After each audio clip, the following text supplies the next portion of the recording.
Hello, everybody. My name is Lewis Lee, and this is Plan and Traffic, where we talk cars, boats, trucks, and anything you put gas in.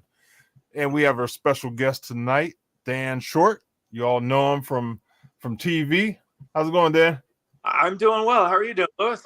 Great. We got my man Ray from Motormouth Radio, worldwide syndicate. I thought Ray was your special guest. Ray's always the guest. I live here. Yes, and Dan, for people who don't know, we just had you on Motormouth Radio this past Sunday, and people should be able to go to our website, motormouthradio.com, and listen to that show. And it's on Spreaker, it's on iTunes, it's on Performance Motorsports Network, all over the place. So, great show as always. Yes. Did we lose him? Dan, come back. Yeah, we got you. Okay. Let me make sure you're on my wife. And I'm not really with this thing. I'm just trying to turn the volume way down so I'm not echoing. Do I sound okay? Yeah, you sound fine. Oh, okay. All right. You're good. I'll try not to screw this up again. No, you're right. So, Dan, tell us what's new in your life. You were on the show, 2 years ago, I think? Year and a half ago? Yeah, it was about about 2 years ago. All right. So we had been, asked 50 times to go back and do another TV show. And doing TV is an interesting thing. It's kind of getting in bed with a serpent, and you just have to figure out if the serpent is poisonous or not. Yeah. And so when push came to shove, I was approached by a production company that sort of saw they had our same values, our same morals. And so we ended up with a production company called C-Max based out of Virginia. And so long story short, we've decided to go in and we've been filming now for about 2 months. But before anybody, says, where are all the TV shows? It does take a while to produce a year for the TV. Yeah, I can imagine. So well, Dan, you said you've had it in the past. You were filming like 20 shows concurrently. We were, and that's because of the nature of the builds. That a lot of this reality car TV, they're actually starting and finishing filming in 4 or 5 days. In fact, there's one particular car show out there where they actually shoot 4 episodes from start to finish in 5 days. Our episode takes about 18 months to shoot. So, it's an entirely different type of filming. And so that's why we routinely will film about 20 episodes at a time. As it is right now, we're filming about 6 or 8 right now. Wow. So, it's kind of tough keeping up because you got to remember where you are in each one sort of mentally. Obviously you're following a car, and that's what we're really doing, but you got to remember where you were mentally when you left off filming like car 7, so that when you pick up on it again, you're in the same spot. Do you keep notes on things like that so you can go back and refer? Ray, I'm not that smart. I'm not smart. Well, neither am I, but that's why I make notes.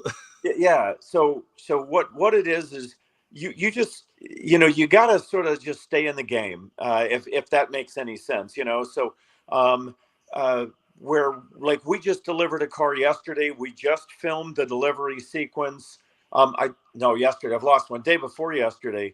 And then ironically, the guy, the night he leaves, calls me up and says, Dan, I need some more stuff done to my car.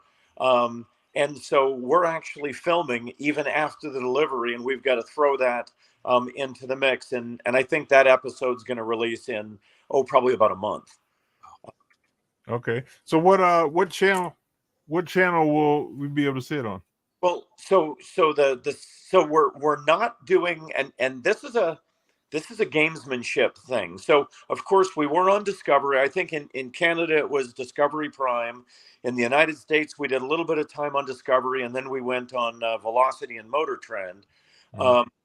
So right now we're putting together a lot of shows for doing some network or prime cable television stations, but we're actually being offered for free on YouTube. So you don't have to do anything except go to our Fantom Works page and basically subscribe and do all that crap that they talk about, smash the bell and whatever. And you do that, and our shows are actually full-length shows are going to be released right on YouTube. That's the beauty of the metric that YouTube uses, because I watch YouTube like TV. I just was watching, for an hour and a half before I came down here, and because it's nice little 8 to 10 minute bites. I can comprehend them. I don't have to get involved with a long thing. And since I follow a lot of other car stuff, and I follow the original Fantom Works channel, it popped up. The new stuff popped up because it sees, what I watch. And that's what led me to contact you, because I said, hey, this is real. I'm looking at the dates like, okay, this is real. This is good stuff. So, and what we're doing is we're actually filming about 5 different types of things. So where the Fantom Works show was always, you met person A, and then you saw car A, and then you met person B and met car B, and then we would go out and they would always cut from one build to the other. I mean, we're building shows just like that too, but we're also doing other things. Like, people keep asking, how do you do this stuff? So we just shot on Friday. We spent 3 hours while I took a 70-year-old car clock and I pulled it apart, and I went through the entire clock and show people how to build a clock in a car. And I'm trying to make it unintimidating. So I'm using tools that everyone would have in their house. A pair of needle nose pliers, a flat tip screwdriver, a can of WD-40, and some brake parts cleaner. And with those 4 tools, we rebuilt a 57 Corvette clock, and it works magnificently. So that's going to probably end up being like a 5 to 7 minute episode, but it's a how-to on how we do some of the stuff we do. And we're going to do how we restore paint and how we do suspension upgrades. So it's not just going to be the TV shows. It's also going to be a lot of like how we do the stuff that people want to know how to do. That's great. Yep. No, I like that, because I know, in my own life and my work, the work I do at the shop, I've rebuilt carburetors since, the mid 70s when I was a kid. And I still do. And I do electrical work. And people have said, how do you know where that goes? How do you know how to put it back together? And like, well, because you do it, 300 times and you kind of remember. But most people are very intimidated by stuff like that. And I found that some people, if you can just show them in a non-intimidating way, in an educational way, they still may never get it, but at least they're not as afraid to try, and that's the thing. Yeah. It's important to, in my opinion, look, the modern, you take the modern 30-year-old, and most 30-year-olds today have never changed a tire, and a lot of them haven't done any more than opened up their hood and maybe changed their oil. That would be like extreme motoring. So a big part of what we're doing is showing people, look, don't be afraid of this stuff. Just get your hands a little dirty, and a lot of it's easier than you think. Yeah, exactly. They even got to the point where they don't even put spares in cars anymore. That's true. Oh, because I figure nobody knows how to use it. Yeah, well, I had a guy pull up outside the shop, because I'm right on the corner of 24th Street and Hampton Boulevard, and a guy pulls in right next to my window, and I figure he's coming into the shop, and I'm looking out, and he just sits in his car, and about a half an hour later, he's still sitting in his car, and I thought, okay, there's something going on here, because I walk out and I knock on his door and I say, can I help you? And he goes, oh, I got a flat tire. And I didn't notice it. It was on the opposite side of the car. And I said, are you going to change your tire? And the guy's like almost 40 years old. And he goes, I have no idea how to. I said, so we opened up his trunk. We pulled out his spare. We pulled out his jack. And in 10 minutes, we had him down the road. He had absolutely no idea what to do. Didn't even think about pulling out the jack. So, wow. Maybe we'll do a Fantom Works, like, here's how you change a tire. I don't know. Or, we're keep it fun, but it's like, maybe we need to do that because people don't know how to do that anymore. And on the converse of that, a number of years ago, my older daughter was going to buy her first the first car she was going to buy. I had bought her the previous one, and we went to dealerships. We were looking for a pre-used vehicle. She wanted an SUV, and she did her homework. So we're sitting there with this real slick salesman, and I hate salesmen. I hate dealerships, but we were looking for something a little newer, and we found a RAV4 that she liked. And he's given her the spiel, and she said, okay, well, let me ask you a couple questions about this vehicle. Do you have service records that I could see? And he goes, oh, well, we can guarantee that the vehicle's been serviced. Everything is up to spec. All of the mumbo jumbo bullshit. And she's like, no, I want to see service records because I've seen things on this vehicle that don't quite add up. But I like the vehicle, and they may not be a deal breaker. And we went through a few things, and then she says, well, now the biggest item is there's no spare tire in that vehicle. And he says, oh, well, if it's supposed to have it, we'll get it. She goes, well, no, that's the thing. That vehicle comes with run flat tires.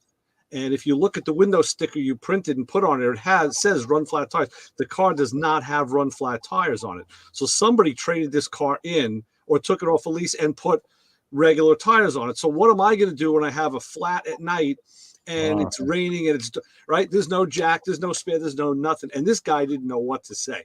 And he's looking at me. I was like, hey, dude, talk to her. I'm like, she's got the show. I'm just here for backup, And he didn't. And we walked out. We left, and we didn't buy the vehicle from him because, he wasn't too bright. Yeah. Well, we shook him up though. My car that did not come with run flats and has no spares. So I called Chevrolet and I said, what are we supposed to do if we get a flat? You know what they say? You know what it says in the owner's manual? Call service. Call for road service, right? Yeah, that's your only choice. Right. Wow. Great. I'm not real happy with that solution, but that's the way. Talk about not being able to be self-sufficient and take care of yourself. Yeah. Exactly. Now I'll wait for somebody else in the middle of the night somewhere. Right. Yep. Yeah. I was at Get-Go the other day, and I seen a lady putting air in her tires. So I'm getting gas. I pull around, and there's a guy sitting in the passenger seat. He had a bigger beard than mine, and he was and she's out putting air in the tires. It was cold outside. She put air in all 4 tires. Well, I mean, this is the new generation, right? Where you're not allowed to ask what a woman is. So right. Maybe she identified as a tire air filling individual, and he didn't. And maybe he was polishing his purse. Who knows? I mean, you don't know what was going on. Never know. Right. I kind of got mad. I wanted to go tell him get out and put the air in the tires. And what's interesting is some people will say they're offended by. Like if you're a man, like I will always hold a door open for a woman. I don't care if it's in a car or going into a store, right? That's just what you do. And they say some people be offended by that. I don't know about you, but I've never actually found anyone who's been offended by me opening up a door for him. No, me either. I little room for, and apparently that guy, he didn't. In fact, he wasn't following in. Maybe it's because of where I am. I'm in New York. Not in the city. I'm out on Long Island, but just this week, I've been out with my wife a lot. We've been shopping, doing things, and I'll hold the door for a woman all the time, and for a guy too. I'll hold the door for the guy. I don't give a shit. It doesn't bother me. But the women now, they seem to be. My wife says it's the season. People are happy, but they've been very expressive. Thank you very much. Oh, thank you so much. Like, hey, it's no big deal. Just get the hell in there so I can go now because now you're holding me up. It's like and that's good to see. It is nice. But I've held doors for younger women, people my kids' age, and they'll just walk by and they won't even look up. Yeah. They don't even look at you. Yeah. So that's why I want to boot them in the ass as they go past. It's like, get in that store, you little pain in the ass. I don't wish you could slam the door on. Just... right. Hey. So if I can tell you about a cool couple of car builds we're working on, just because. We still get a lot of the coolest cars in the world that drive into our shop. So the car that we delivered days ago, a 57 Corvette, and there's a couple interesting milestones about a 57, which is when it was produced in 1957. That, and this is, I believe it to be a fact. If anyone here in radio knows wrong, please prove me wrong. But in 1957, the Corvette Fuelie was the fastest car ever in the world at the time for a production vehicle, something that America's never been able to boast again. So I don't think it's ever happened. Not only did we deliver 7 quarts of Fuelie, but it was the Fuelie that belonged to Don Yanko, the very, Copo Yanko, and so we rebuilt the car, keeping a lot of the things that the man had put into the car right back after Stuart Warner. Literally, we kept it just like he had it on the race.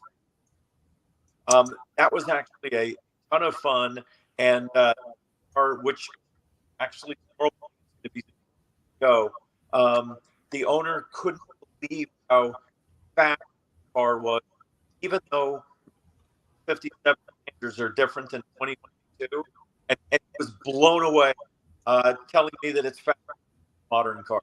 So to me, that was like a big win. So I don't know if you guys are fans of 57 Corvette. I think if you can only have one Corvette, it should be a 50. Yeah. So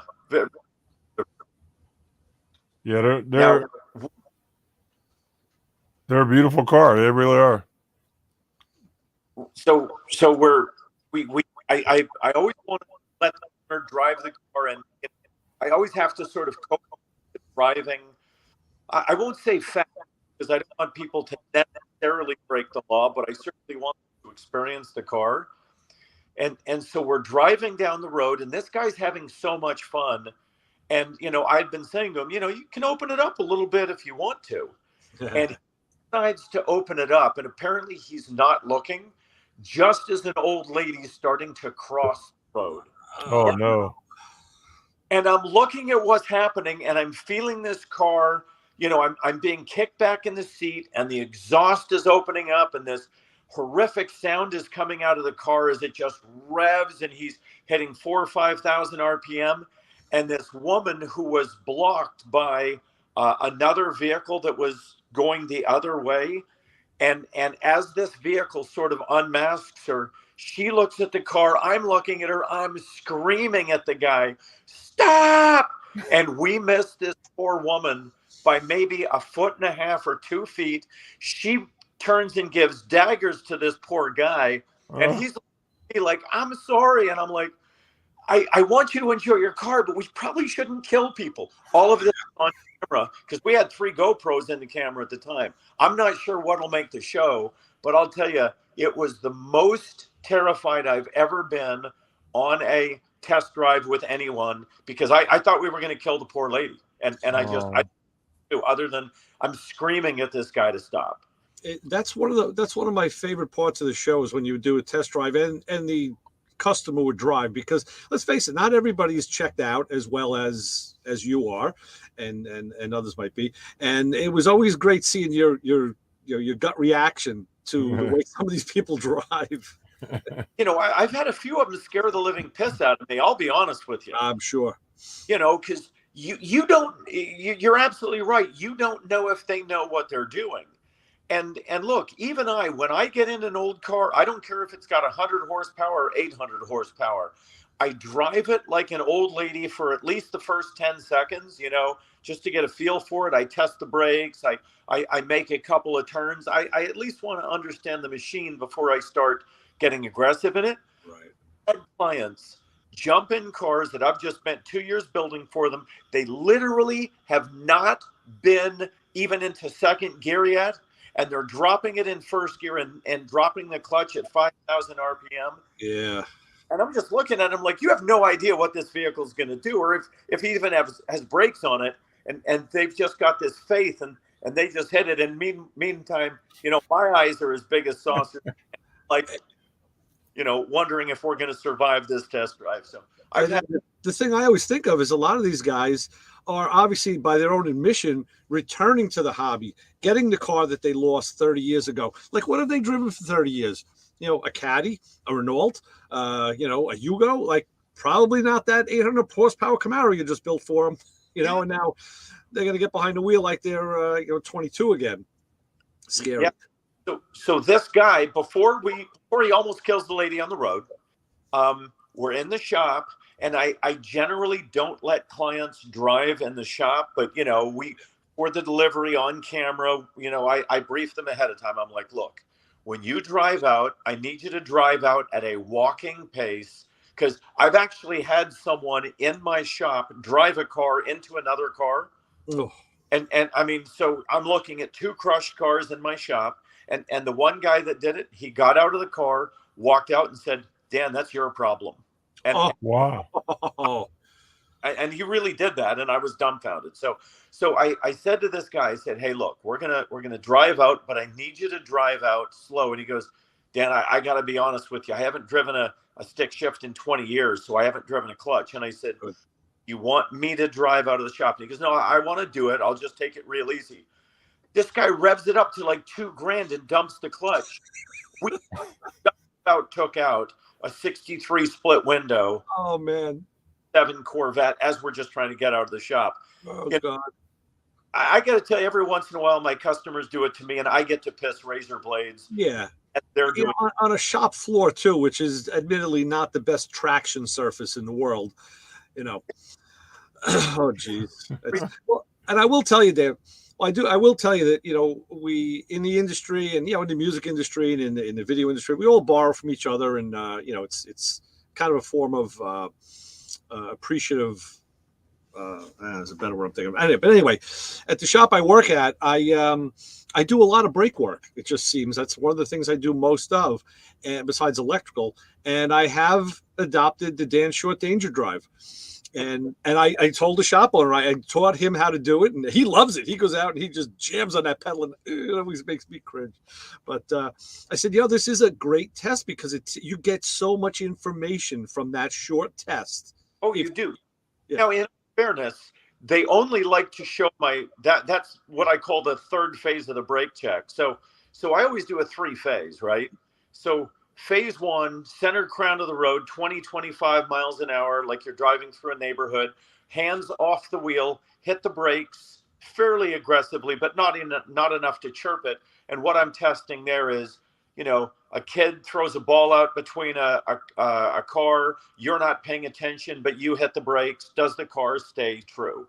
So that's 1. Phase 2, same thing at about 40 miles an hour, just an aggressive stop. And what I'm really looking for is suspension, steering, brakes. Is anything pulling, or is it going good? But that third test, which is of course the camera's favorite, is 50 miles an hour. And at that point, what I'm looking for is what's called gyroscopic precession. Mm-hmm. So I'm looking to see if the ass end of the car is going to swing out. And I've had a few of them do it really badly. Yeah. To where the car, it turns 45 degrees and you think you're going straight. And that test I do, because if I've got a car that has a horrible tendency to do that, I take out every client and say, this is what you're going to expect if you ever are going fast and you hit your brakes hard. Because if you don't know what that car is going to do. Oh, there you are. Yeah, sorry, a call came in, and I apologize. Okay. Remember, I'm off grid now. We're living out on a farm. And by the way, I'm just going to show you something. I'm sitting at my kitchen in the window, because if I go anywhere else in my house, the phone will disconnect.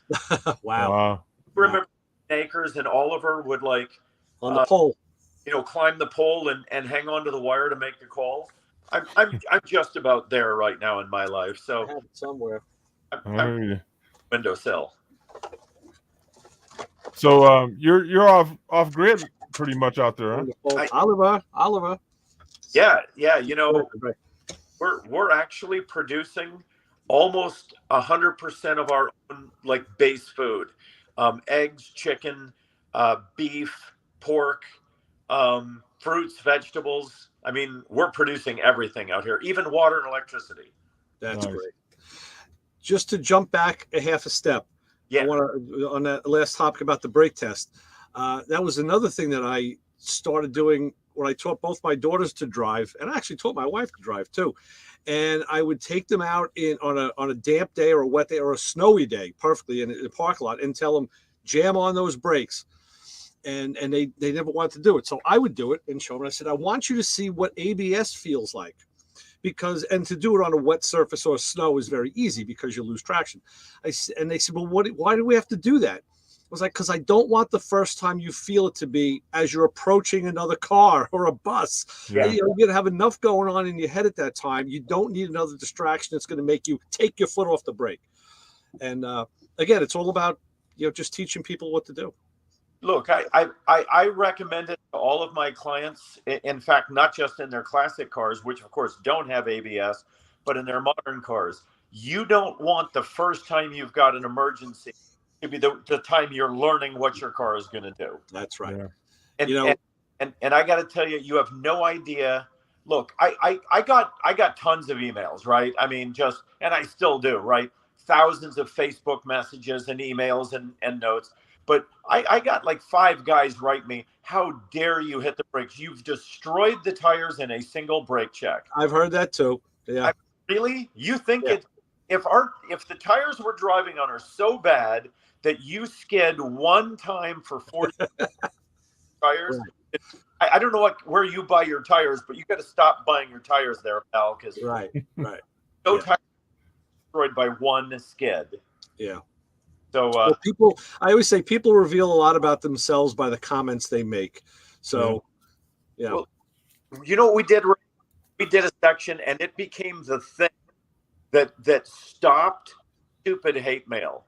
But I gathered hate mail, right? People that just would tell you how much they hate you for all these different reasons. And I took all the hate mail and I put it on the website and created a caption that said, "You've got a hate mail." Yeah. And I would leave the people's names on it and send it out. And it was amazing the response I got to it. It became like the #1 feature on the site was "You've got a feature." Right. So Ray, and Lewis, I'm sure you guys get some hate mail, right? Because haters gonna hate. Yeah.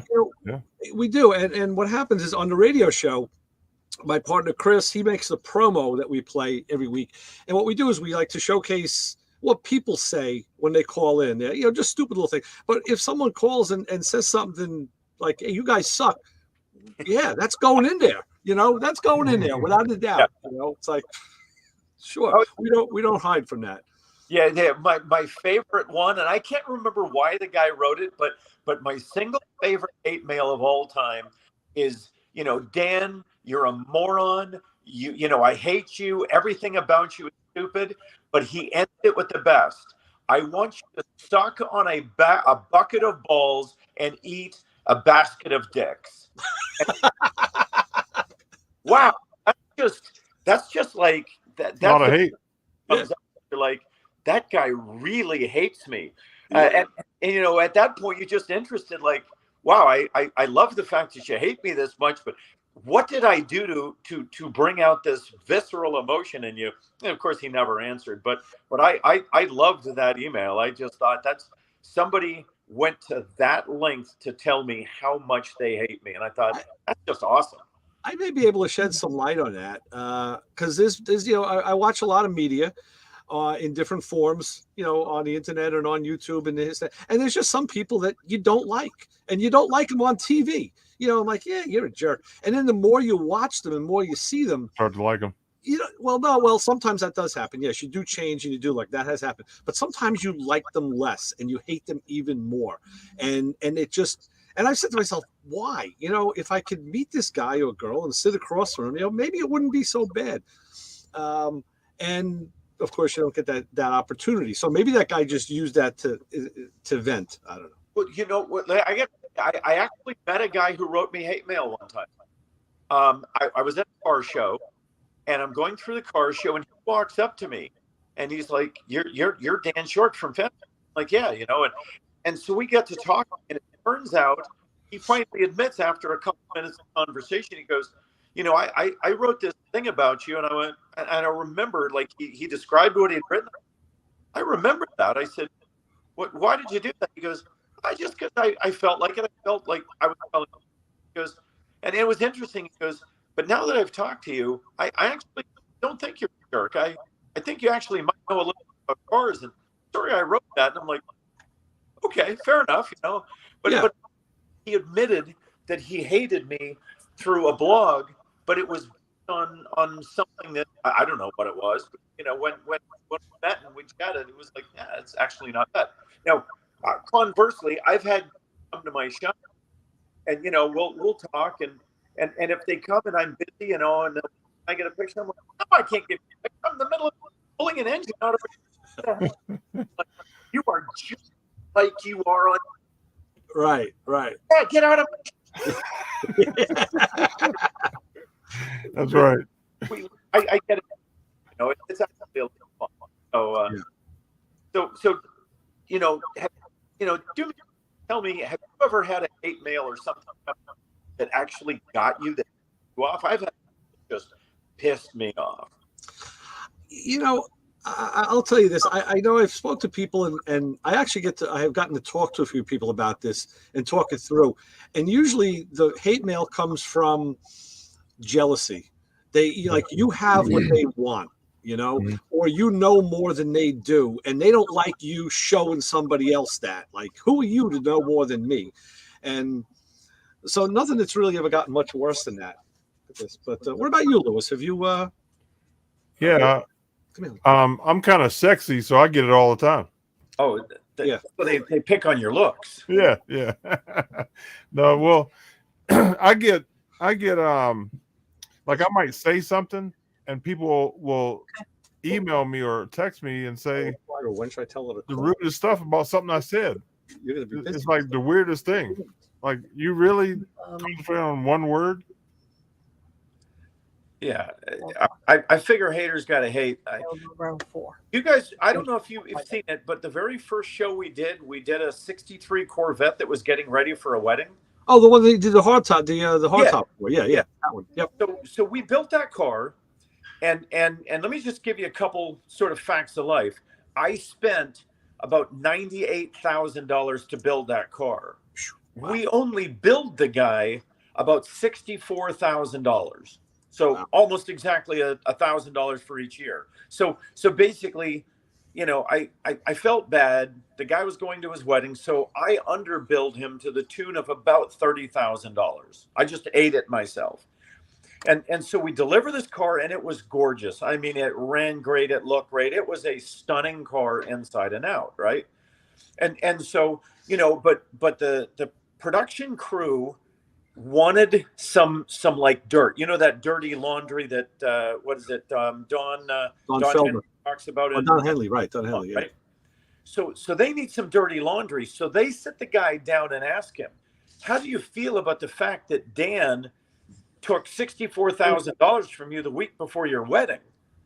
And I'm like, what a bunch of jerks on the film crew, right? Wow. Yeah. So the guy says, well, yeah, that does suck. I can't believe I'm paying $64,000 for my car. So that makes air. So here I've eaten 30 grand of this guy's bill, and the only thing that makes air about his bill is how he's pissed off that he had to pay for his car. Wow. And someone on the Corvette forum writes the next day, and I'll never forget this as long as I live. Everyone knows you can restore a 63 Corvette for $20,000. Oh, wow. I missed that memo. I mean, I missed that class too, right? Yeah. But they wrote that, and 50 people joined in and went, you're right. 20,000 could pay for a full restoration. How dare he charge $64,000 for a $20,000 build? And I got to tell you, it took a year to get through that Corvette post, because that Corvette post went viral. And that jackass who wrote that everyone can restore a 63 Corvette for 20 grand.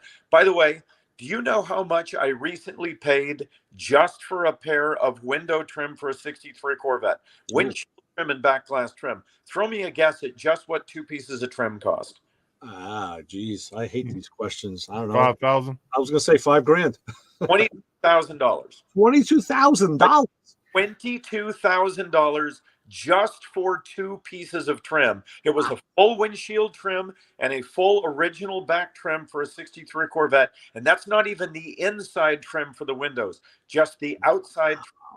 So I'd like to find the guy that can restore a 63 for 20 grand, paid 22 grand for 2 window trims. Yeah. So I got to tell you, that was the feedback that almost made me walk away from the show in our first season. I was because it was infuriating, right? I mean, cars and helping guys out, and some jerk goes online, and of course, they call them trolls, right? Right. The keyboard trolls come out, and you just have to live with their aftermath because they're just pissed off you're on a TV show and they're not. Right. So, all right, so let's get to a happier subject. What fun stuff do you want to talk about cars? Because we actually get to do a lot of really cool, fun stuff. I know we all notice the cars that are in the background, the stuff that's on the lifts and all. Yeah. And some of those look like some pretty fun cars. What's the story behind those? Are they customer builds or some of those yours? Well, it's some of both. And for reasons not to incriminate myself, I'm not going to tell you what's what. Mm-hmm. But long story short, we were routinely building cars for customers, 80, 90 at a time. Well, there's only so much room even in a 60,000 square foot shop. So we got to the point where we had 110 cars in the shop because some cars are waiting for parts, some cars are in storage, things like that. So we actually had to I think we put in 36 lifts just to create extra floor space for extra cars. And that's what those are. Yeah. No, that's a great idea to do that. Yeah. And in fact, let me tell me what, and in fact, let's put this out on the radio show because, look, one of my favorite musicians of all time, Steve Tyler from Aerosmith, his manager called me up, and we've had this relationship. They've called about car questions and car things before, but they called me 2 days ago. Are you familiar with Janie's Fund that Steve Tyler does? Yeah. Oh, okay. So they want to auction off Steve has auctioned off some very expensive cars of his own and given the money to his charity. So he's looking for muscle cars to auction off for charity. And so, they're looking to me, do I want to donate a car for charity? And I'm thinking about it. But, so there's a question for the audience. If anybody is out there, wants to meet Steve Tyler, the Aerosmith, Liv Tyler, they're doing a big auction in February, and they're looking for volunteers who want to, classic car donation for charity. So, guys, do you have any Studebakers or Duesenbergs that you guys want to auction off? Yeah, no Studes. No. Not right offhand. No. Come on, Lou. How many classic cars do you own? What do you own? A couple dozen? A couple dozen. Yeah. And it's behind the garage. Need redone. Yeah. That's funny. Ray's the man. He got the stuff. Well, no, I'm small potatoes compared to some of my friends. I know guys have 30, 40 cars, and I have just a handful of stuff that's, and only one is really nice. What's your favorite car then? Right? What's your favorite? My favorite that you own? Oh, well, that you own. The one that's done is my 65 GTO. So I kind of like that one because it's nice and it's finally got paint on it. So that's and I've had it for 43 years. So wow, what got in it? It's got a 400 out of a 68 GTO. Okay. I put it in 1979. But now, I rebuilt it and found out that, wow, all the parts I couldn't get back in the day for a Pontiac, now it was like in small block Chevy territory. You can get pistons, you can get rods, you can get all sorts of high performance stuff for good prices. So it was nice. Very, very actually finishing up a 65 GTO in the shop right now. Oh, okay. Did you have the setup? What was that? You dropped out. You set up on it? I have a tri-power setup for the car, but I do have dual quads on it now. I did it as like a 421, and now I even upgraded. I have a pair of Holly snipers, so I'm going to do dual quad Holly snipers. That's my winter project. Yeah. Okay, just want to pump. You want to pass anything but a gas station. It does now. That's how it runs now, but I put a 5-speed in it. So, on the highway, it actually is very tame. It's nice. Yeah, miles to the gallon. You know what? People ask me that. And I said, I drive this car and rate it by miles per mile, not miles per gallon. So who cares? You know what? You live once. Put gas in it, drive it, enjoy it. All right. Lou, what's your favorite car? We'll start with the one you own and then your favorite car. If you could have any, and I call them real cars, right? Like, look, we would all love to own a Ferrari GTO 1962 Series 1 worth $88 million. Right. But none of us are going to own that. So right. What's your favorite car that you own and what's your favorite car that you want? Okay. Well, I have a 77 Cadillac Coupe de Ville. Okay. Very nice. And if I had the money, I would. See, I love so many different cars, man. It's hard to throw one out there, but it'd probably be a 69 Mustang.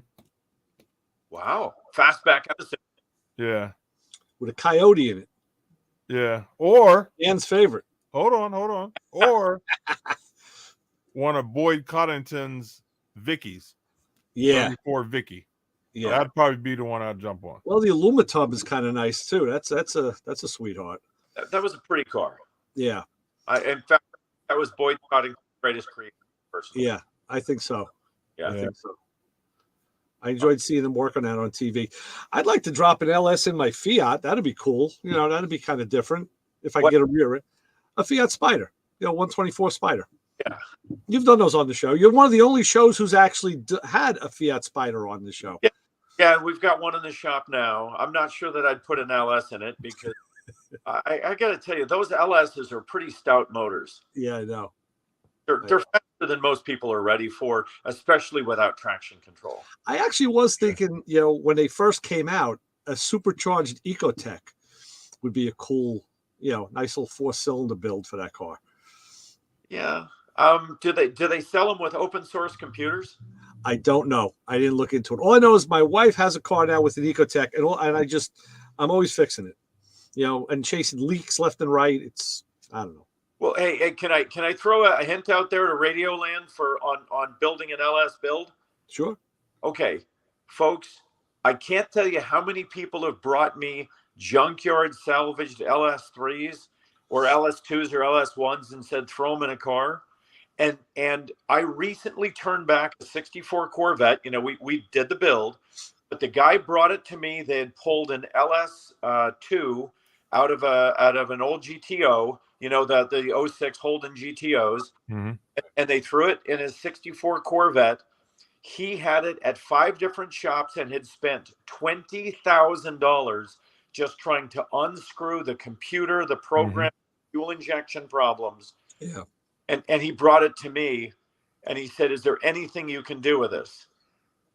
Now, what we did was we took his fuel injection and his wiring harness and we threw it in the trash. Mm-hmm. And it cost us a grand total of $2,000 to go buy the correct computer, the correct harness. We threw it on his car, did some other things he wanted, gave him his car back for pennies on the dollar of what he had spent. So folks, don't try and save junkyard computers and junkyard wiring harnesses. Yeah. If you're going to go with a junkyard engine, at least go back to GM, buy the GM high performance computer and harness, throw it on the motor, and you get rid of all of your problems for a couple grand. Yeah. So just careful of saving money at junkyards because a lot of people will spend, 20 grand to save 5 grand. Well, and that's why I like the aftermarket, like with this Holly stuff, because I was able to also buy their distributor, their controller. So now I have distributor control, and they're going to be around a while and they're going to support their stuff. Whereas GM, after a few years, they don't want to talk to you about it. So, or any of the majors. Yeah. And if you are going to go aftermarket, look, I'm a fan of the Holly Sniper over all of them. Okay. So why is that? It's good for me to hear, but I'm curious as to why, because people ask all the time. All right. So you mentioned rule number 1, supportability. Yeah.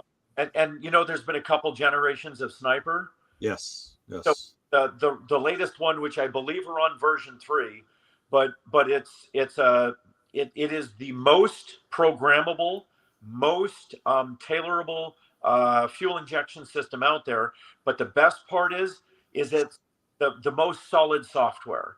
So, and I'm not going to throw other systems under the bus, but there's a lot of software out there that just doesn't function all that well, and unless you really know what you're doing, you're going to have a hard time getting, your idle characteristics, your open and closed loop programming to run right.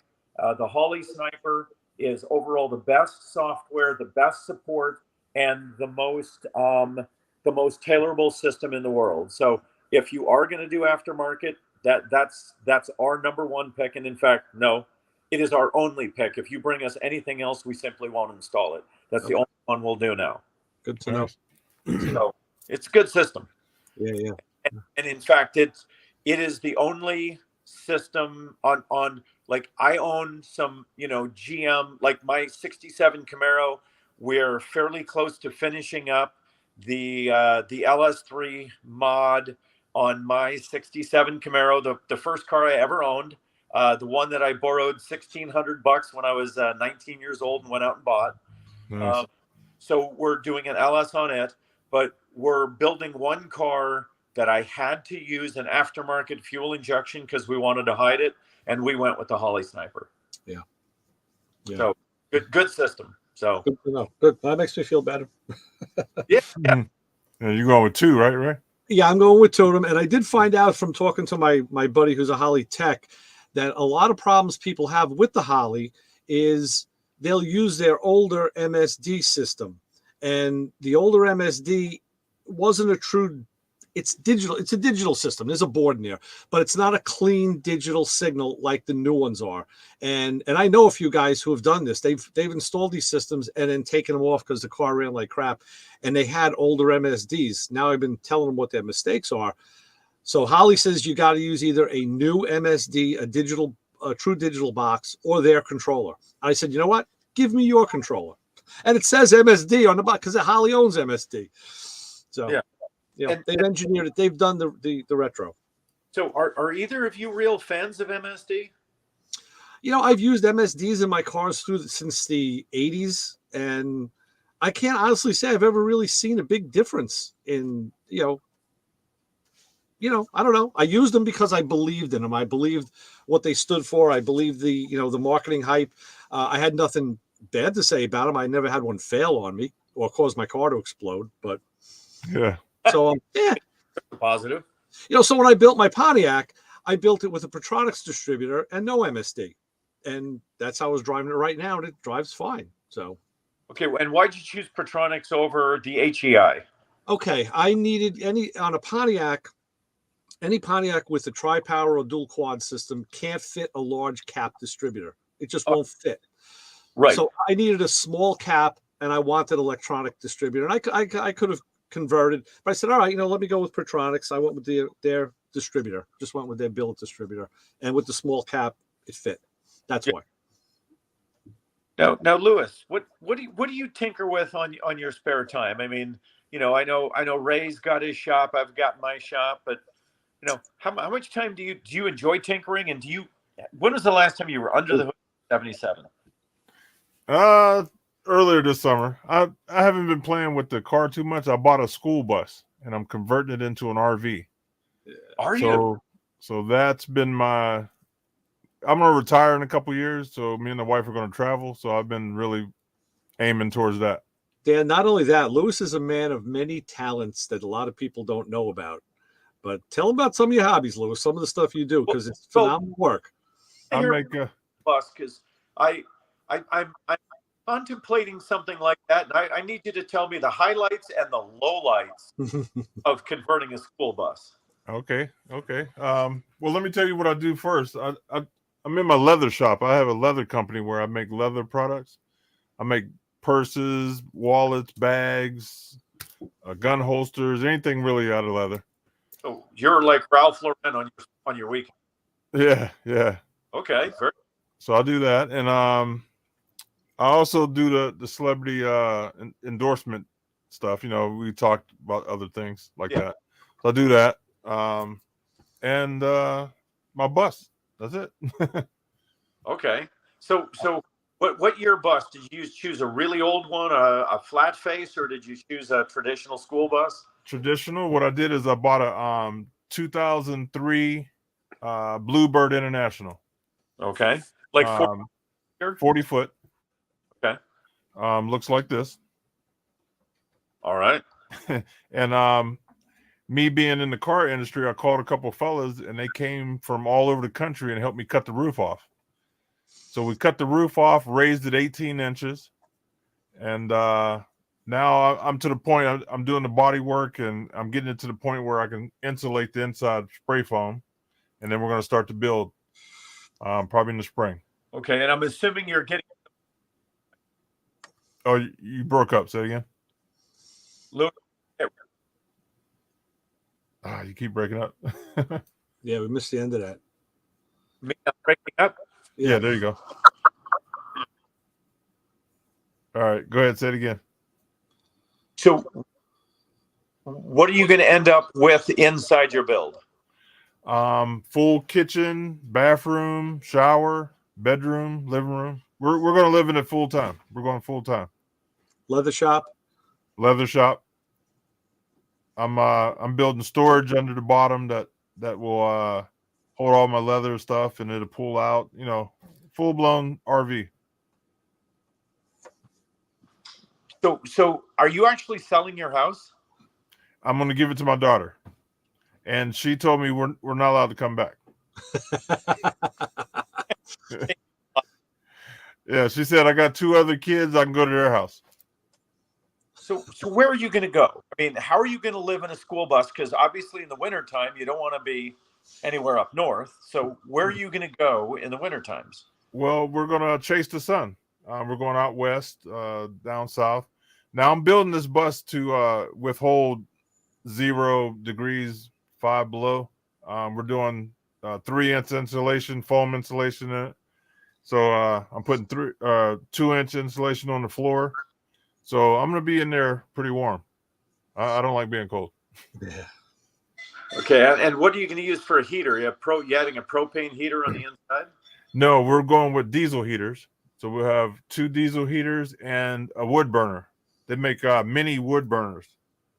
You're gonna have a fireplace inside your bus. Yeah, there's so many people doing this. You can't believe how many people are building these buses. Yeah, I've seen it. I just, I thought that was a good way to burn down your home when you have, a fireplace in a moving vehicle. Yeah, well, I ain't gonna light while I'm moving, but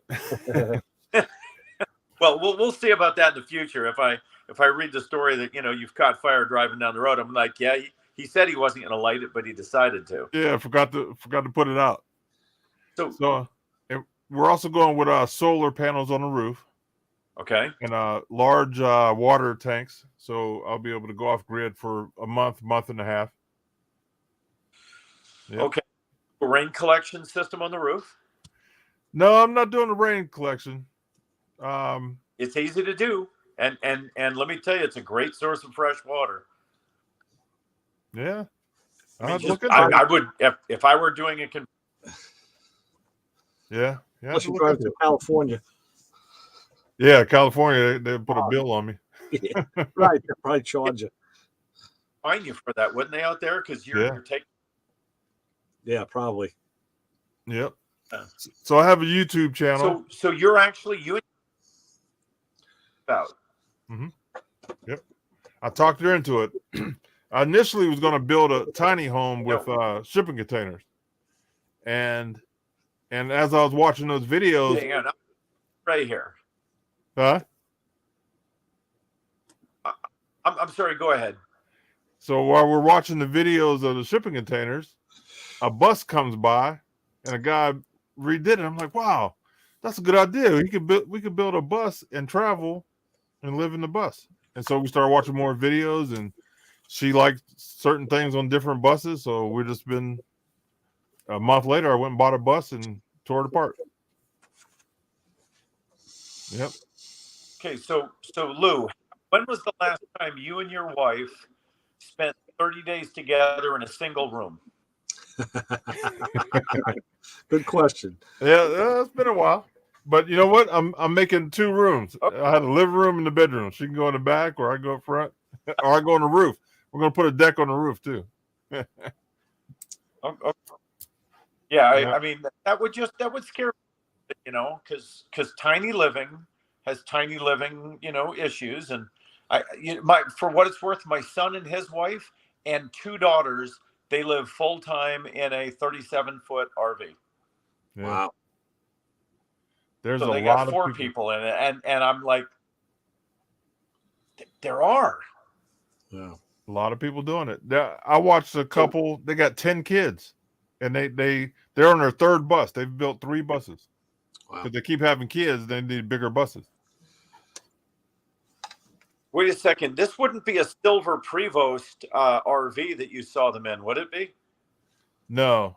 This is they have a MCI, a red one. That's the one they're building right now. But they had school buses before that, flat nose, rear engine school buses. So they went from, I think, a 38 to a 40. Now they're in the big boy. Hey, Louis, my buddy Bill has asked me, he just realized, like I did when you said the water and all that the weight is going to be fairly spectacular. Do you have any idea what your gross weight's going to be on that thing when you're done? Probably 28 from what I'm seeing from other guys. But I can go 38. I'll never reach the limit. Okay. The buses are sitting on a truck chassis. You can put 38,000 pounds on that chassis. Mm-hmm. It's a semi chassis. Yep. It has a DT 466 motor in it, diesel, Allison transmission. It's sitting on a truck frame. If you take it off and put a box truck on it, you can roll. Same stuff. Okay, so Ray, are you joining him? Are you gonna sell your house and you and the wife jump in an RV and tag along? No, we're probably going to be relocating a little further south though in the next couple of years. But yeah, I'm going to stay on the land and I want to have some garages and shop space. That's what I want. Maybe some chickens. Yeah, I'm a fan of crap. Yeah, me too. I mean, Yeah, I love crap. And you can't see, that's one of the problems. Lou, you're going to pull up and you're going to find some cool stuff in a junkyard or a flea market, and your wife's just going to give you daggers when you go to try and grab something. Just say there's no room for it. Well, no, listen, I don't know if she's watching, but I tricked her, right? All the hobbies I like, she likes. I like guns. I like, all cars, boats, motorcycles. She likes it all. That's right. So I'm good. If I buy a gun, I got to buy her a gun. Can't come home with one. Okay, so are you going to haul a trailer behind this thing to put all your, his and hers in? Yeah. Well, I'm either going to pull a pickup truck behind it with my motorcycle in the back, or a trailer with a motorcycle in the trailer and my leather shop. So I'm going back and forth with that. So I don't know yet, but okay. I mean, they make some cool toy haulers now. Oh yeah. I mean, I've seen some where, you once you drive your pickup truck out of the toy hauler, all that space, the kitchen folds into it. So there's some very, very cool creative trailers out there now. So yeah. I mean, so let me just one last question on this RV. When you get done with it, do you have any idea how much money in material and how many hours of your life you're going to have in it? I didn't calculate the hours, but the money I'll probably have 35,000 in it. That's all? Yeah, I'm doing all the work myself. I'm building the cabinets. I'm doing everything, pretty much. Because Louis is also a woodworker. Yeah, I got a little shop back here where I can build just about anything. So are you going to keep a wood shop on this thing too for doing other stuff? Or Nah. Well, what I'm gonna do is I'm leaving my daughter at the house, but I'm keeping the garage, so she's not allowed in here. So when we swing back through in the summertime, I'll play in the garage, and But what I initially want to do is maybe find a piece of land somewhere and build a garage where I can pull the bus in, and then have my stuff in there. Just one big garage, That's it. Okay, so where's the perfect place to buy land? New York is cool. Upper state New York is gorgeous, but it's a little too winter for me. Yeah. Yeah. No, it'll be somewhere warmer. I'm in Ohio. I'm just east of Cleveland. So I want to go somewhere a little warmer. Probably, I don't know, maybe Texas or somewhere out west, maybe. I don't need much. Just enough for a 40 by 40 garage. I'm good. I mean, it's a good sized garage. That'd be a nice garage. Yeah, just enough I can pull a bus in and then have my stuff on the side. Plug up. I'll still live in the bus just inside the garage. How about you? Ray, you got any retirement plans like that? Or are you just going to be like me, slugging it out until you have a heart attack in your shop? Well, I did retire 6 months ago. That doesn't count. I know. From the main job. So, and I'm getting older, man. I was thinking about this, like what you just said. If I was in my 30s, maybe I'd think about, traveling around. I mean, I still like to travel, but a little more conventionally, I think. But doing all the heavy lifting in the building, and I want to do just the kind of projects that I want to do. And my wife keeps reminding me, like, in another 10 years, you're going to be in your 70s. You're going to be out doing this and doing it. I'm like, well, no, probably not. But maybe, maybe, God willing, Yep. So I'm trying to keep a realistic approach to it. But, I'm getting arthritis in my hands, and I'm not going to stop until I have to. Yeah.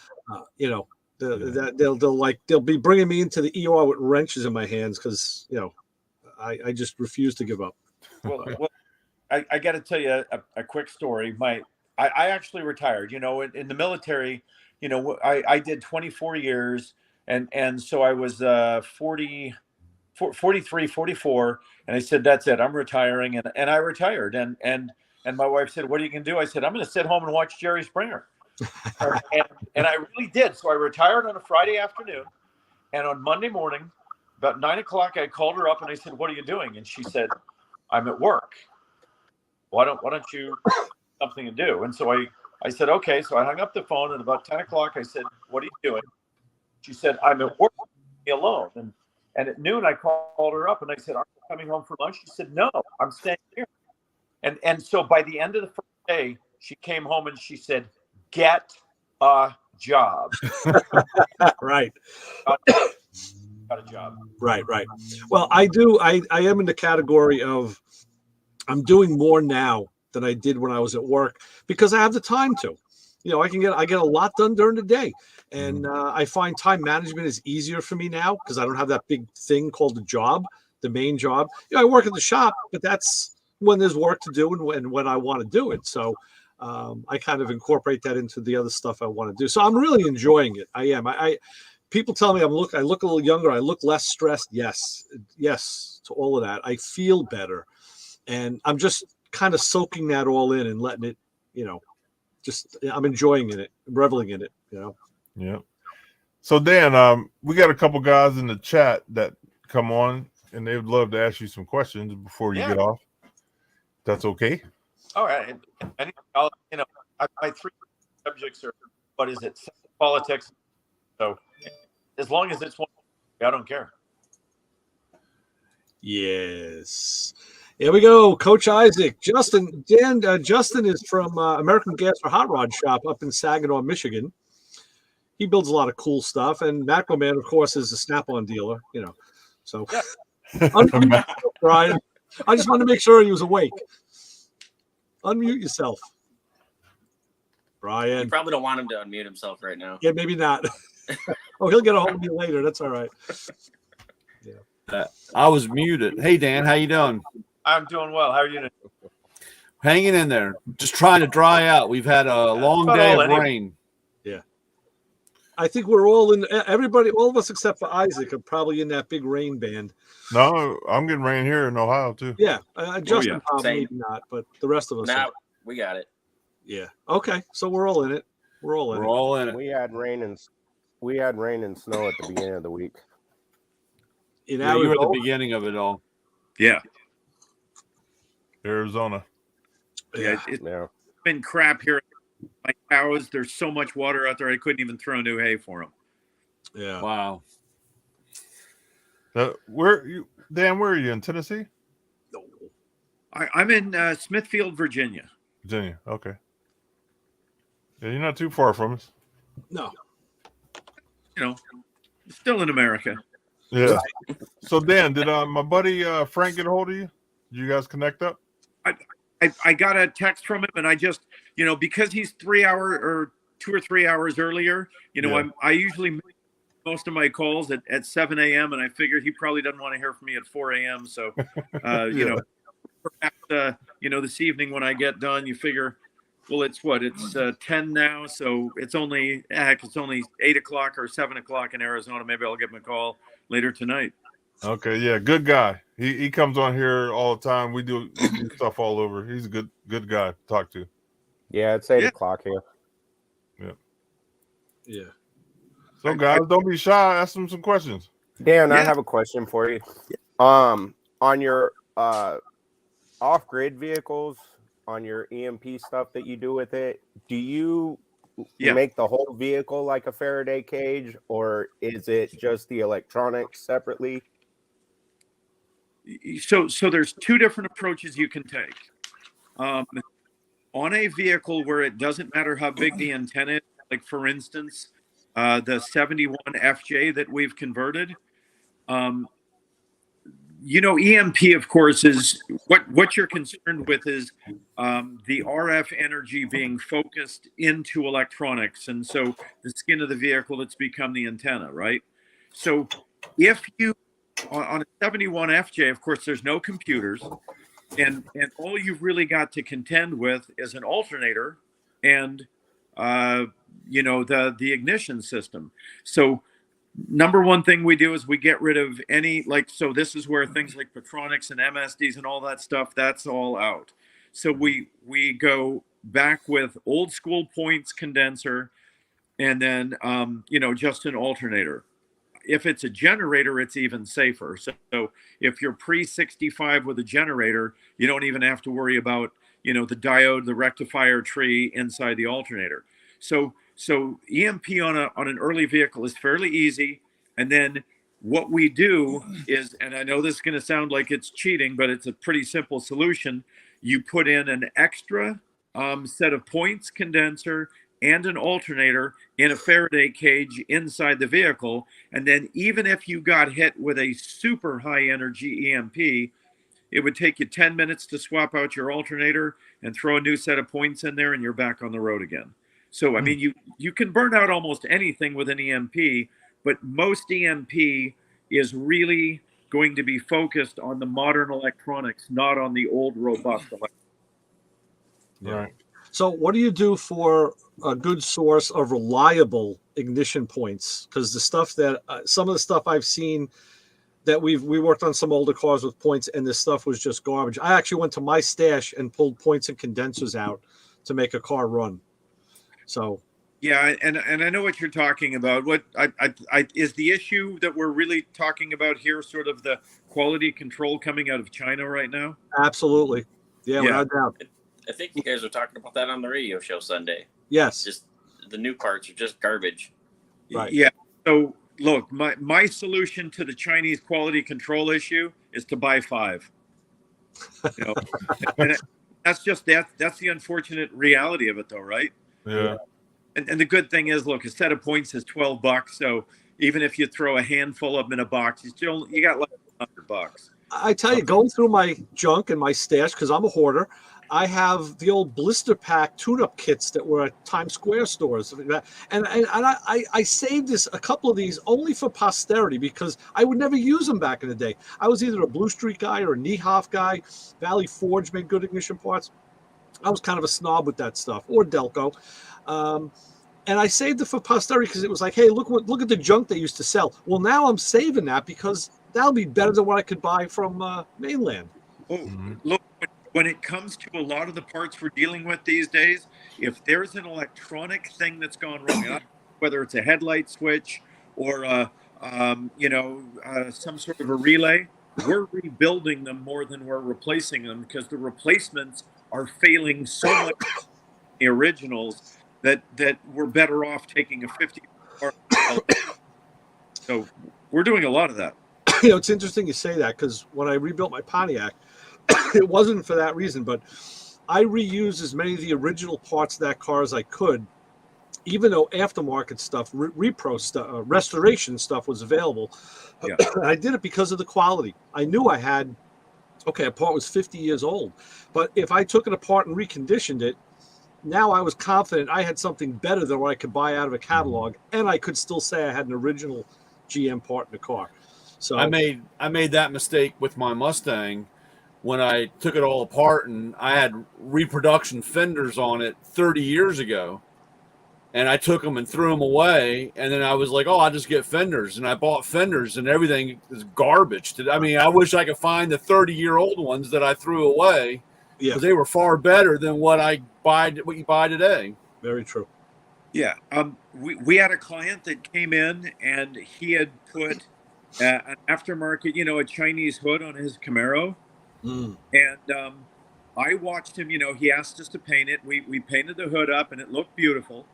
And so he comes into the shop, sees his vehicle, and the first time he closed the hood, I don't know what he did, but he didn't use the flat of his hand, which is a technique that I've learned, but he basically closed it like with his hand kind of in a way to where his fingers were pressing in, and you could see where every finger on both of his hands put dent into the brand new hood that we had just painted. So, yeah, you got to be careful about this new stuff. When people talk about, well, you can get all the parts. Well, number one, I don't agree with that. But even if you can, half of them you don't want anyway. Exactly. Yeah. Very true. Yeah. So that's why it's sitting there with no fenders. Right. That's terrible. Yeah. It's crazy. So, Justin, how have you guys been dealing with the parts issues? I mean, I know you use a lot of aftermarket stuff, but have you been getting bit with bad parts? All the time. Yeah. I mean, it's a new part, and new means never ever worked. So smart man said that. Yep. So I mean, we're doing a lot of the same thing. If there's something that, it might be an original, but we can put some work into it and save an original part, we're going to do it.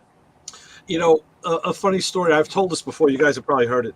I was doing the dash, and I took my headlight switch was out, and I said, "Okay, there's copper brass contacts in there, and I wanted to look at them, dress them, clean them,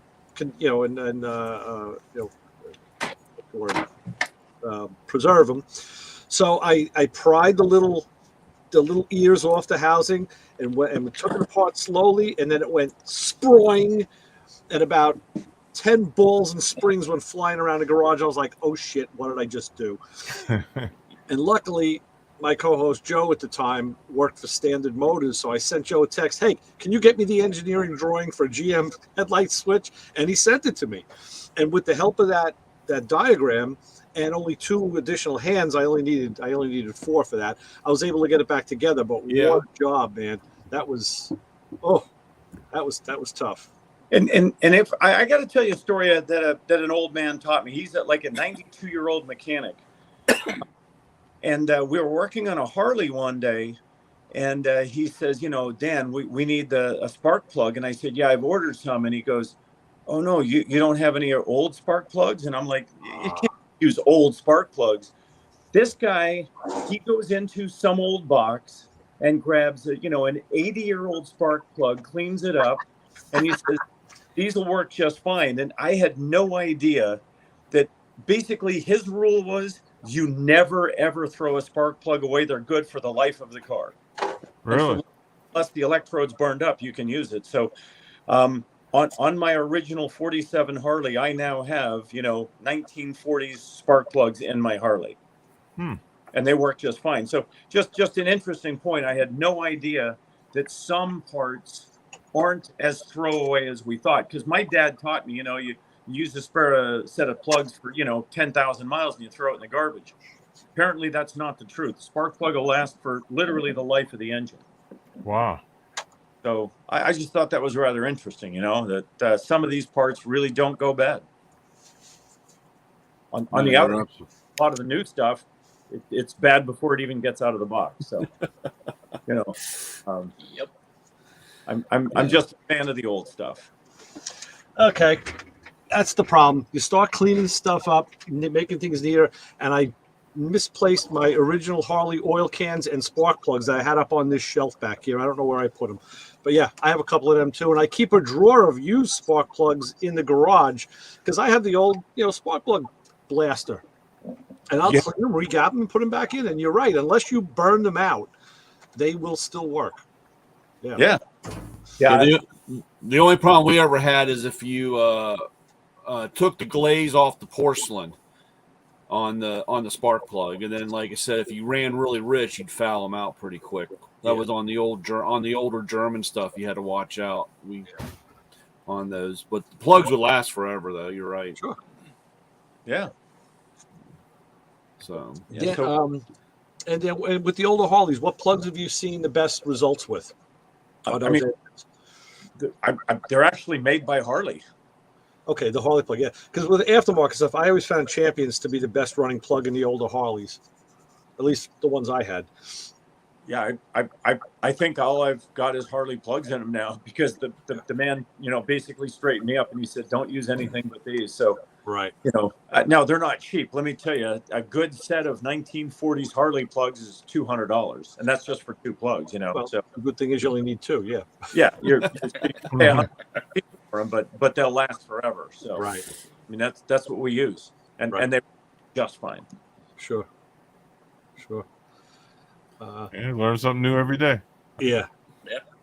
I go through a lot of different plugs and then wires. I mean, and that was one of the things that always got me, how ignition wires got bigger and bigger and bigger and bigger. We're up to like 8.8 millimeter wires. And then you see a DIS system that has like a 4 millimeter wire on it or a 5 millimeter wire. And you go, whoa, what just happened here? Yeah. I think that has to do with obviously the conductivity of the wire itself, right? That like 7 was the standard. And then I think when we went to electronic ignition, it became like 7.5. But then with the newest electricians and MSDs, it all became 8 millimeter. So and then it went to 8.8. Yeah, I had a lot of 8.8s Excels. And now you look at what the newer cars have, and it's much smaller. And you say, wow. And yeah, I the same thing has. It's hit me with vintage audio gear. I restore audio gear and speakers. One of the things we always learned through the years was, the bigger the wire, the better. And the monster cable. And the reason is, it's less resistance per foot. So, you're going to transmit sound or energy, whatever. But you take a loudspeaker apart, and I don't care what manufacturer it is. I'm talking the top tier loudspeakers, and they have like 20 gauge wire in there that runs to these speakers. It's like, wait a minute, I'm running monster cable on the outside, and they're running this thin little wire. Even with car audio, if you take a car system apart, you'll see small. Look at the wire they run. It's tiny. I didn't realize that. Yeah, that is interesting. Okay, so you're gonna have to explain that one to me then at some point. How that. I'm actually waiting for somebody to explain it to me, and when they do, I'll certainly let you know because it breaks all the, all of the stereotypes that I grew up with. But take an old speaker apart. I actually have one apart in my workroom next door, but I have just the drivers because I'm going to re-foam them so that the wires are not in them. The wires are upstairs. Otherwise, I'd show you. Can you rebuild an old set of car speakers? Like, these, you take an Impala, like a 68 Impala, and some of those, they were like a 2x9 speaker, a really odd form. Right. Can you rebuild those? The problem with most of the speakers is the foam around the driver is what dries up and goes bad. So if I could get replacement foam for it, I can do that. But I don't think you're going to find it for those speakers. Typically, it's the round foam, and they're in pretty much standard sizes. You can't cut the foam to shape? Well, you know what? Hang on. I'll show you. I don't think so, and I'll show you why. Well, I'll bet you those speakers that are odd size like that probably have the round foam, but it stretches out when you put it in. You know what I mean? Yeah. So is he talking about the foam up where it's basically the front of the cone touches the metal frame? Yeah. He'll show us in a minute. Yeah. Ray's got it. All right. I'm staring at it on a phone screen, so So Ray's going to be like Ray. He's a 1/4 inch tall. All right. So here's the driver I took out of an old set of Allison speakers that were made in England, and the phone was removed because I took it all apart. So that's all gone. So what they sell you is this, and if you look, it's got a contour to it. Oh yeah. It's got it's because this raised section is what's going to let the speaker give and move on the woofer. Yeah. So Okay.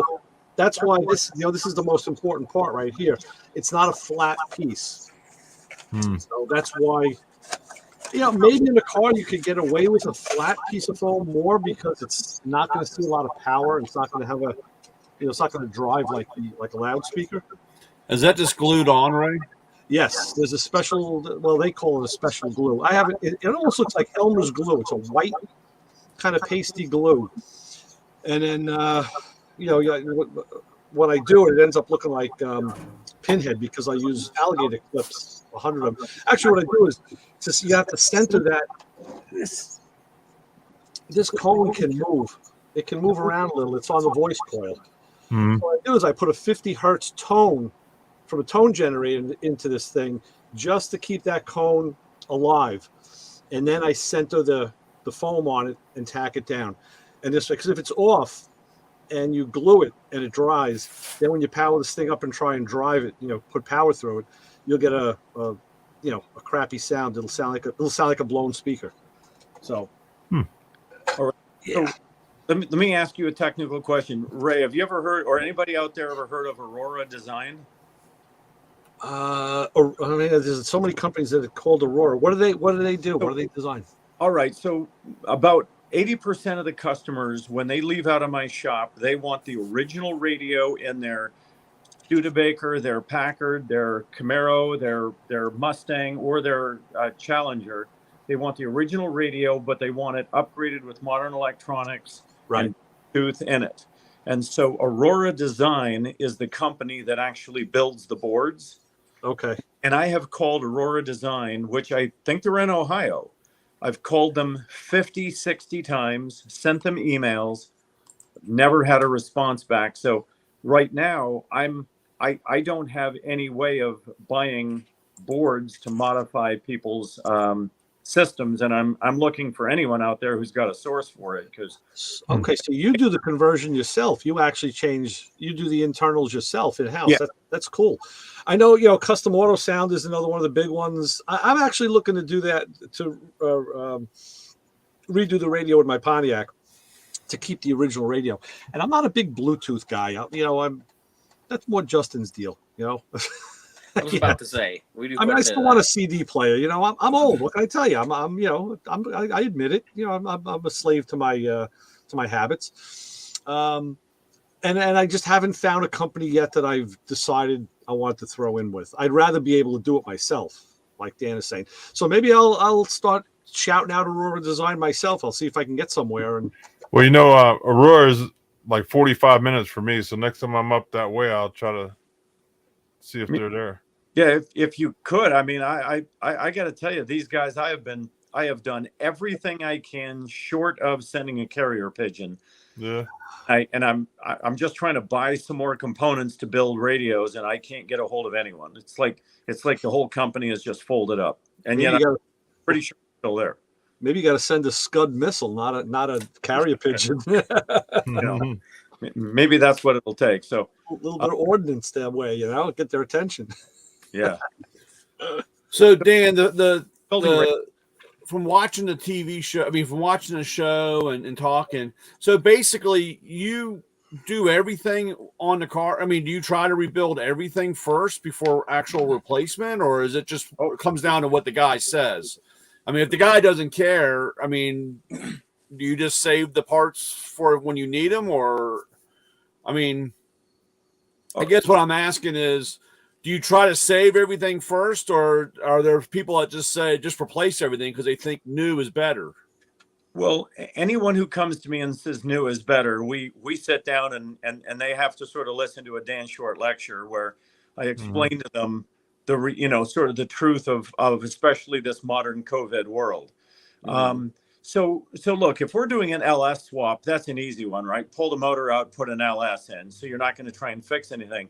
But if it's not something like that, we're probably rebuilding about every single part that is rebuildable. In fact, we go to the point where on many of these cars, we're actually rebuilding the original shock absorbers. So we actually go to kind of that level on many of these cars.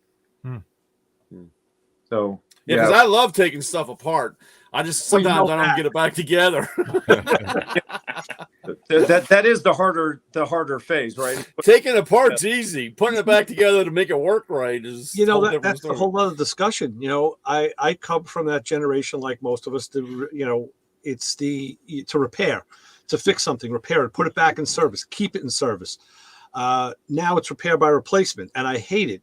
And my wife now knows, like, hey, listen, can you fix this? And I'll tell her, look, chances are maybe, and I'll tell her, first of all, I have to get it apart. And if I can get past all the plastic punji sticks and pitfalls they put in there, so I don't totally break the thing, because they're not made to be taken apart and put. Some stuff is fused. I said, so I can cut it open. Yeah. I said, so if you don't mind, like glue and maybe some duct tape holding it together, because it's not made to go back together. Yeah. The inside is going to be pretty easy. Electronics are easy. Look, but one-time use, right? Exactly. Repair by replacement, and I absolutely hate that. They forced us into that type of system. We went from, the greatest, the greatest society in America with, after the Industrial Revolution, we made everything and we could repair anything and keep anything going. And now it's just, go back to Walmart, buy another one. No. Oh, it's sad. My favorite story of that is my wife at one point, when she had our son, she wanted a sedan and she fell in love with a 528 BMW. So we got her one. And let me tell you, BMW is the greatest car in the world for about 40,000 miles. And then the things start happening. And so somewhere around 45,000 miles, the pinion bearing goes bad. So I call up BMW and I said, I want to buy a pinion bearing. And the sales rep just laughed and said, all right, I understand you've got a bad pinion bearing. And he came back and he said that's like $5,185. And I said, no, I just want to buy the bearing. He goes, you don't understand. You have to buy the entire differential to get the bearing.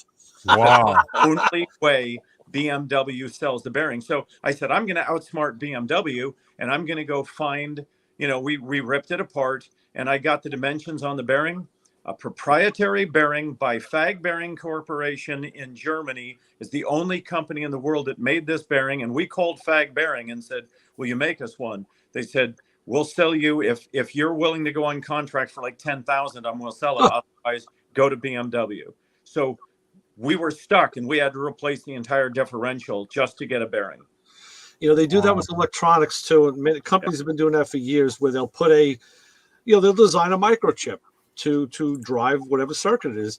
And what they'll do is they'll put a part number on it, but it's and I know this because I worked in part of that industry where we did this, their in-house proprietary part numbers on it. And if they do happen to buy it from Siemens or from Intel or from whoever, they'll burn their number and name off and then silk screen their own on. So as a repair person, you look at that and now you're screwed, because you can't look it up in the data chart and find, the comparable part. You have to go to them.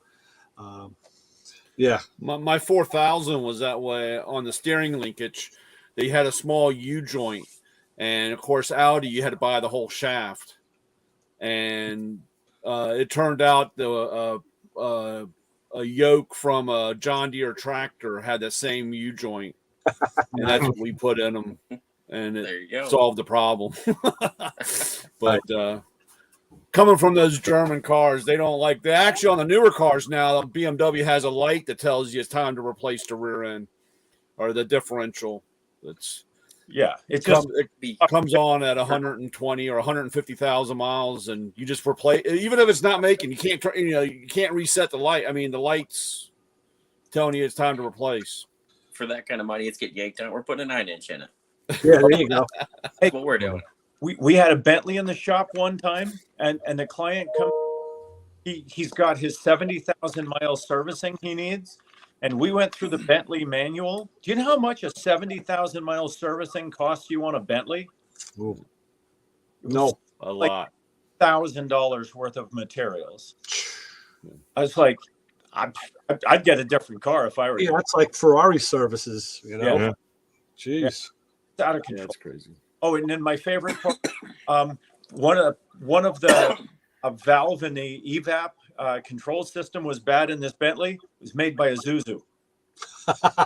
Yeah, Wow. we found it through the Isuzu dealer. So I thought that's interesting. I didn't realize Isuzu was making Rolls Royce now and Bentleys. You know, all right. So speaking about weird parts interchanges, just because that came up, just so you know, for your edification, a Fiat Spider, you know, has a 4x98 mm bolt pattern, which is an oddball bolt pattern for the wheels.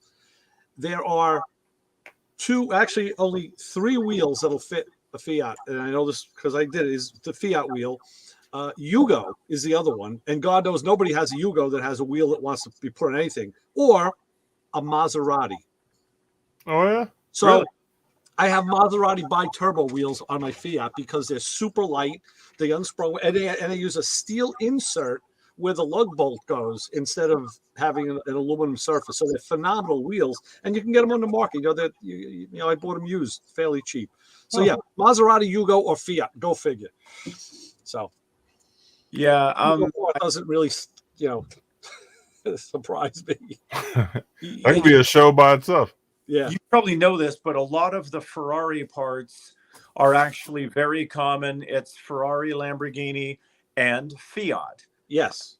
So we had to buy a lot of our Ferrari parts from Fiat, sellers. So I was sitting in my car one day. I was up on the North Shore where the rich folk live. And I was summer. I had the convertible top down. And a guy pulls up next to me in a van at the light. And I could just tell he was looking my way. You know, I feel it. I just feel it. And I kind of glance over a little and he's looking. And then finally he gives me a thumbs up. I'm like, yeah, I wave. And he says, hey, nice car. I'm like, who, me? Like, really? He's like, yeah. I'm like, oh, thanks. That's cool. He goes, what model Ferrari is that? I was like, whoa. I said, all right, you're in the right family. It's the cousin. I said, but this isn't I said, if this was the Ferrari that it even slightly resembled, I wouldn't drive it because it would be worth, $6, $4, $5, $3 million, whatever. Yeah, right. I said, what made you think this was a Ferrari? He says, well, I see the F on the side of the car. Like, that's for Pininfarina. That's the designer who designed the car, who's also Italian. I said, no, Ferrari, it's the print, the horse whole thing. So I said, but thanks anyway. Wasn't the head on the Fiat designed by Ferrari? The cylinder head? It could have been because they're cousin cars, cousin companies. It's very, very possible. Well, I mean, hasn't Fiat owned Ferrari since like 65? They always went back and forth. And, I met a gentleman near me years ago. I've since lost touch with him, an older guy, and he spent he worked for Fiat in Italy. So, because he was born there, but he spent half the year in Italy and half the year here where he worked at the airport, and he collected cars and restored them. So we swapped some parts and I bought some things from him, and he had an automatic version of the Spider. And I said, I've always heard about these cars and I never saw one. And I said, God, who would buy an automatic Spider? And I asked him, what transmission is that? Because the shifter looks kind of familiar. But what automatic did Fiat ever have? And he goes, oh, it's I forget what the number is, but it's the transmission that was used in the Chevy. What the hell is a small car out of the 70s? Oh my God. Vega? No, not the Vega. The other one, it was a little bubble thing, a little car. Corvair? Not a Corvair. In the 70s, the car was. And well, anyway, Chevette. It was in a Chevette. I said a Chevette. And then he said, well, yeah, because GM owned 33% of Fiat through the 70s. I said, I kind of remember hearing about that, but I never saw anything that substantiated it. So when Fiat needed an automatic transmission, somebody called America and they asked, hey, can you help us out? Because we don't have any automatics. And they said, well, we got one out of the Chevette will probably fit. And I don't know what they did with the bolt pattern on the bell housing, but that's what's in the automatic Spyders. Wow. Well, when you said who would want an automatic Spider, you see, up until about 5 years ago, I said, who on earth would ever want an automatic Ferrari or a Lamborghini? And guess what? I think that's the only thing you can buy now is automatic transmissions in them. Yeah, unfortunately, right. Like Aston Martin no longer produces a manual transmission. I believe that Lamborghini no longer produces one. And does anyone know, does Ferrari even produce a single manual transmission in 2022? I don't know. I don't think so. Well, that's the thing is the way the thing I know about it is as automatics started to near and then eclipse the performance of the standard transmissions because they got better. And then with paddle shifters and things like that, it just took over.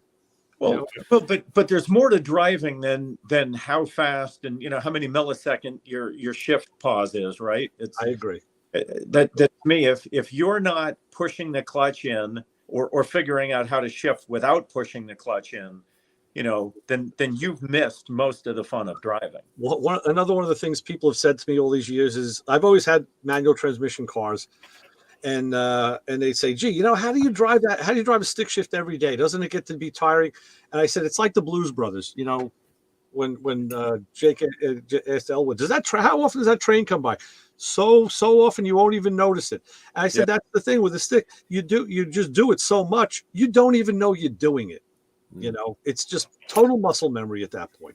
Well, but I was when you're driving a sports amazed. car, the best part is when you're going into a corner is rolling through the gears, playing the gears and downshifting and then upshifting, coming out, screaming out of the corner. Right. I had walked into the Honda dealership today, and I walked in, and a guy had a transmission out and had this ball of hair. It looked like a rat got tangled up inside, and it was a clutch disc. All chewed up, and I was like, wow. I said, and of course I'm underneath the car, so I never really looked at when I went in, and I was like, oh, you got a classic in here. And he goes, yeah, this is a 2020. Wow. It only had 10,000 miles on it. And I was like, holy smokes. And I said it was a manual. I was more amazed that it was a manual transmission in a 2020 in a Honda, My buddy Bill is telling me that he thinks Porsche is the only vehicle now that comes with a manual, by the way. No. Still. No, they don't? Okay. Sorry, no, Bill. The only person that I know, or the only car, and they made the announcement when they released the new Mustang, was that they're keeping the manual. They all wore the T-shirt that says, we're having, we have, we have manual fun or manual something. Their T-shirt said manual manipulation. But the Nissan, they're the only ones that I know that has a manual transmission on a new car. But Porsche did away with the manuals a while back ago. Okay. The Nissan 400Z comes with the manual. In fact, the automatic is an option. Wow. Well, hey guys, I gotta jump ship because I gotta wake up early. Okay, Lewis. Dan, appreciate you coming on again. And Listen, I'll tell everybody, your family, come on anytime you want to share or just hang out. I appreciate that. Thank you so much. It's been a great time. We're here every week. We're here every week, and every Thursday, and we're not done yet. So, you can hang it, you're about to hit the after party with Ray. Well, I'll hang out for a few minutes, but I've got. I don't know if you've been hearing it, but can you guys hear my goat screaming behind me? No. You can't. No. Oh, if you were here, you'd swear you're in a New York neighborhood, and there were women out there getting stabbed and beaten because it sounds like that property. Because maybe that's why I don't hear it, because that's we're used to that here. Yeah. It's like, how often does it happen? So often you won't hear it. That's right. Wow. No, but I did want to ask you, Dan, on your farm life that you have. Lewis, take care. Take care, Lewis. See you, Lewis. How do you how do you protect all your your livestock? I mean, are you just a call of nature? What happens, or are you? Well, we were talking about chickens, Dan. We were, when you mentioned the chicken thing on the radio show, Brian and I talked about that a little bit, and we're both kind of surprised that chickens will kill each other. So, in the last, just since we did the last radio show, just what was it, a week ago? last Sunday, yeah. We've had three chicken deaths, and this isn't from predators or wild animals. That's from chickens smothering each other in their sleep. Wow. Yeah. So that's actually a huge issue, and I won't give you the long, hard version of it, but I'll just tell you that I spend so much time stopping animals from killing themselves and killing each other. Yeah, that is the thing that we spend the most time doing with our animals, is just stopping them from dying. Boy, if the government would, put a little bit of money into chicken research, it would be better spent than what they're wasting it on now. If the government did what they're supposed to, what is it? I think by the Constitution, the government's only supposed to be involved in two things: national defense and interstate transportation. Yeah. If they would stick to what they're supposed to be doing, I'd actually be happy. But yeah, if they didn't work against the citizens on most of this stuff, that would actually make me happy too. Yeah, me too. Yeah, we have the county that I live in. They allow you to have so many chickens. I don't know what it was, but and I had a couple of years back, I was on that kick, and I was like, "Oh yeah, I want to have some chickens and do the." Of course, a friend of my wife's, they had gotten, and it was great the first, I don't know, couple of months until the fox came one night and cleaned everything out. And then of course you try to start all over again. And it seems like a lot of work, but I was just wondering, you were talking about your goats making noise. How many different animals do you have? So we have goats, milk goats, dairy cows. We have, we're down to 13 pigs because we've been slowly eating them. We've got ducks, turkeys, bees, and then after that, it's just dogs and cats. Wow. Nice. So your bees, how big of a hive do you have, or do you? I mean, do you work it? I mean, are you really getting honey and all that stuff from it? Well, we only got our bees in April of this year. And so the rule of thumb is, and our bees are all doing great. We've got what's called 2 nukes, if you're familiar with that term. Just a little bit. I mean, yeah. So it's basically 2 bee families, and in each nuke there's probably 20,000 bees. Wow. So we've got 2 hives, and the hives stand about 4.5 feet tall. And so yeah, like each hive, like this year we probably already produced 10 quarts of honey.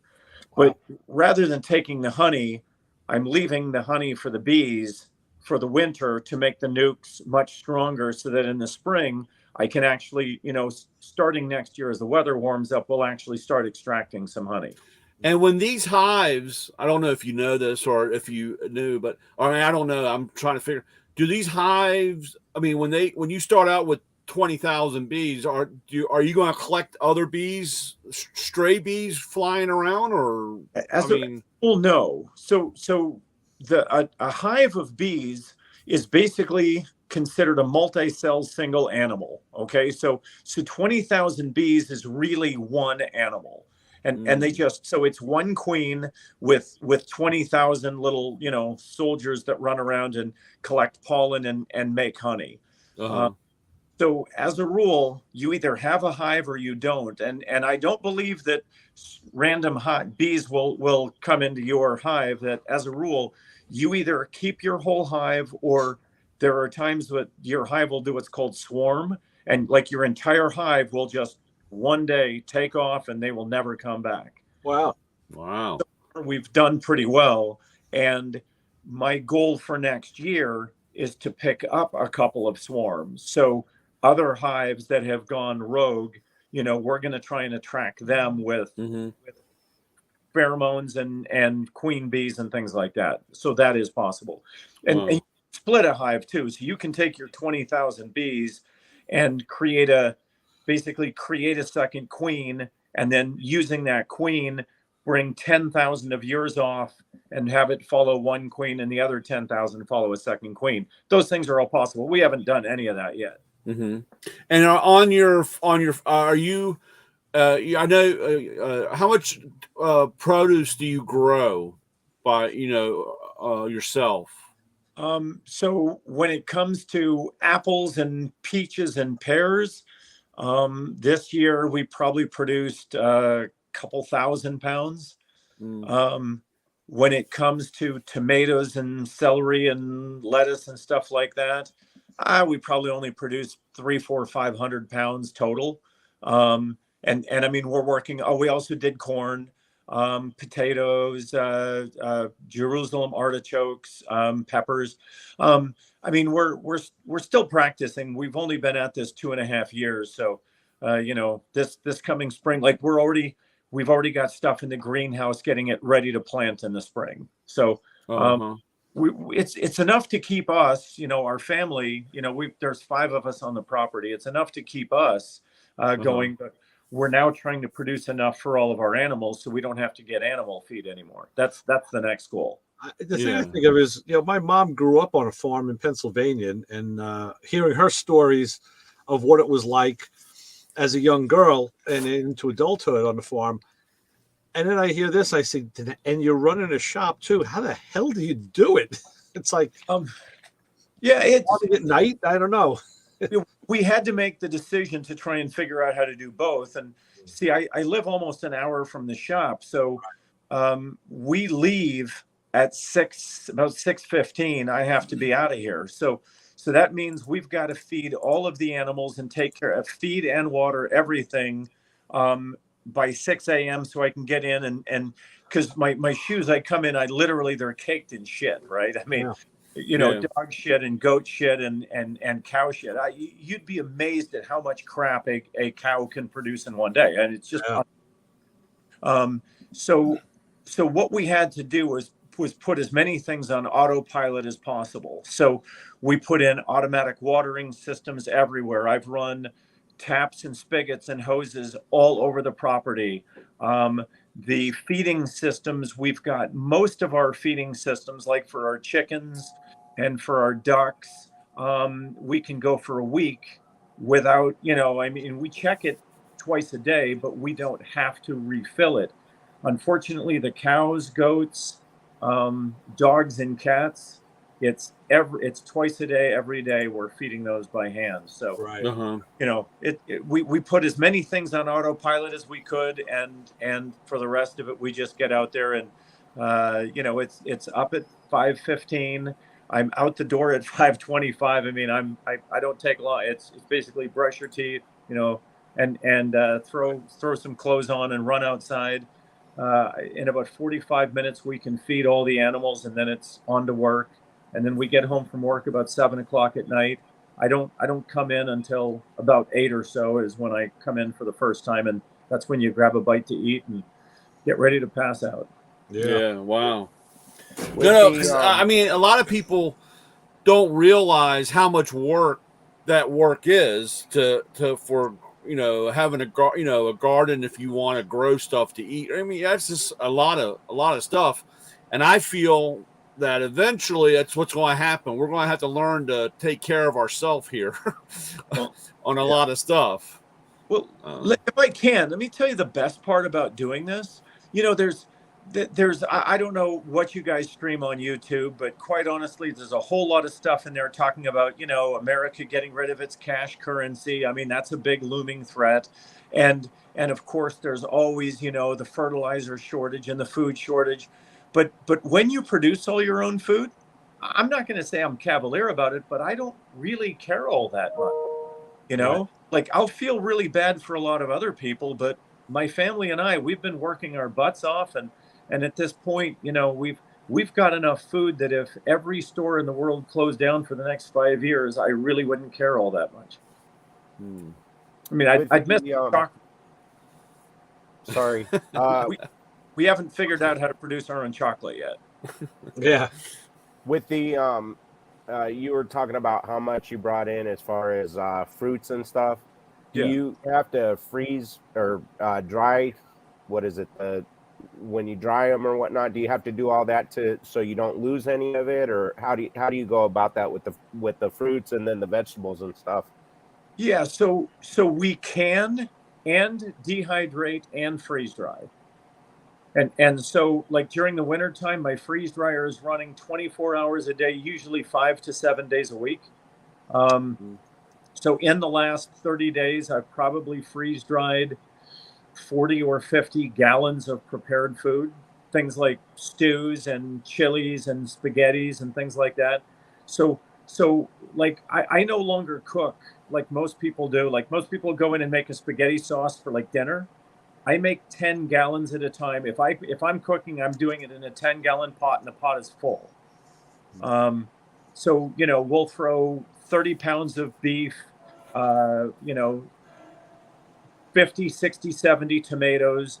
We're basically cook large, and then what we do is we'll can 12 quarts of spaghetti sauce.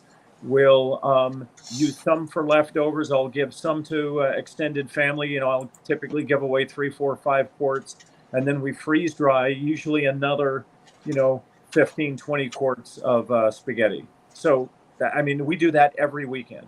Every weekend is like that. Wow. So yeah. So yeah, we're doing the same thing with fruits and vegetables. Now I'll tell you, if you actually do organic farming, like people complain like organic food is twice as expensive as the non-organic. Let me tell you, if organic food is only twice as expensive, someone's either a miracle worker or it's not real organic, because when we produce, like, we don't use any fertilizers here at all, nothing, no pesticides, no anything. But I got to tell you, we lose 80% of our crops to bugs, 80%. Yeah. So everything that gets a bug in it, we feed it to the goats, the pigs, the chickens, the dogs. And let me tell you, nothing goes to waste, but we can't use but about 20% of what we produce, because all the rest goes to the animals because of, parasites and pests. I'll tell you, I just picked up some organic radishes at the store yesterday. Ooh, and they were I eat them like apples. Aren't they? I'll tell you, true organic fruits and vegetables are so much better than the stuff you eat at a grocery store. But we've gotten so programmed to eating this, pesticide and chemical laden crap that we don't know about it anymore. Yeah. Right. But when you eat something that's truly fresh and truly pesticide free, it's amazing how much better it tastes. And I've been watching, because I've been going food shopping with my wife, and we go out a couple times a week just for little hits here and there. But lettuce, went from $3 to $5 a head, and then the head shrunk to the size of like a big grapefruit. Now I just saw this week the head is larger again. But if we're getting lettuce from Mexico, they're grown. Why the hell's it? We give them everything else. I don't understand how the price increased and why there wasn't some regulation. Yeah, so that's what Trump would do. Trump would tell them, hey, you know what? Take your lettuce and shove it up your ass. I'm going to buy it from Argentina. Yeah. We're not giving you the money. No, we're not doing it. Look, I didn't we start this 40 years ago when we decided that we were too lazy to make our own stuff and we went to China for everything? And Japan first. Yeah, and I grew up having a father who was a World War II veteran, so I grew up saying everything was Jap junk, And then as I learned later on, wow, the Japanese stuff is really pretty freaking good. Now it's Korean and Chinese and Vietnamese junk, But I'll take the Japanese stuff any day if I could. But yeah. And remember there was the line on Back to the Future where Marty, is showing the camera to Doc, and Doc goes, well, no wonder it's junk. It's made in Japan. And he goes, Doc, that's where all the best stuff comes from. Right. That's right. Same thing. Same idea. So do you also, along with your other, are you keeping rainwater? You're collecting water also? Well, so yes, we have rain barrels, but we've got, look, I picked a really interesting piece of property. We're actually on the ocean and we have fresh water. So we have on our property fresh water, and I've got 440 feet of ocean frontage. Nice. So we've got, because my property is actually 85 feet above the ocean water, effectively I've got an 85-foot sand and dirt filter. And so coming out at the ocean, I've got a stream that runs about 10 to 20 gallons a minute of the cleanest, freshest, coldest water you've ever tasted in your life. And that runs 24 hours a day, as well as having a well here on my property. So we produce our own water. All of our water comes from our property, and it's the best tasting water I've ever had. How deep did you have to go with your wellhead? 425. Oh wow. Okay.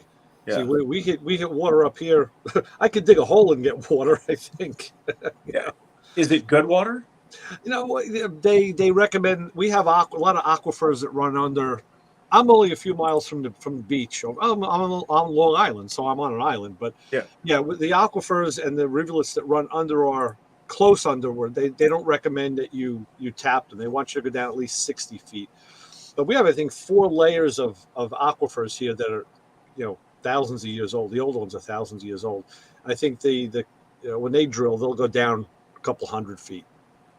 But you will hit it you'll hit good water within 60 feet, 60, 70 feet.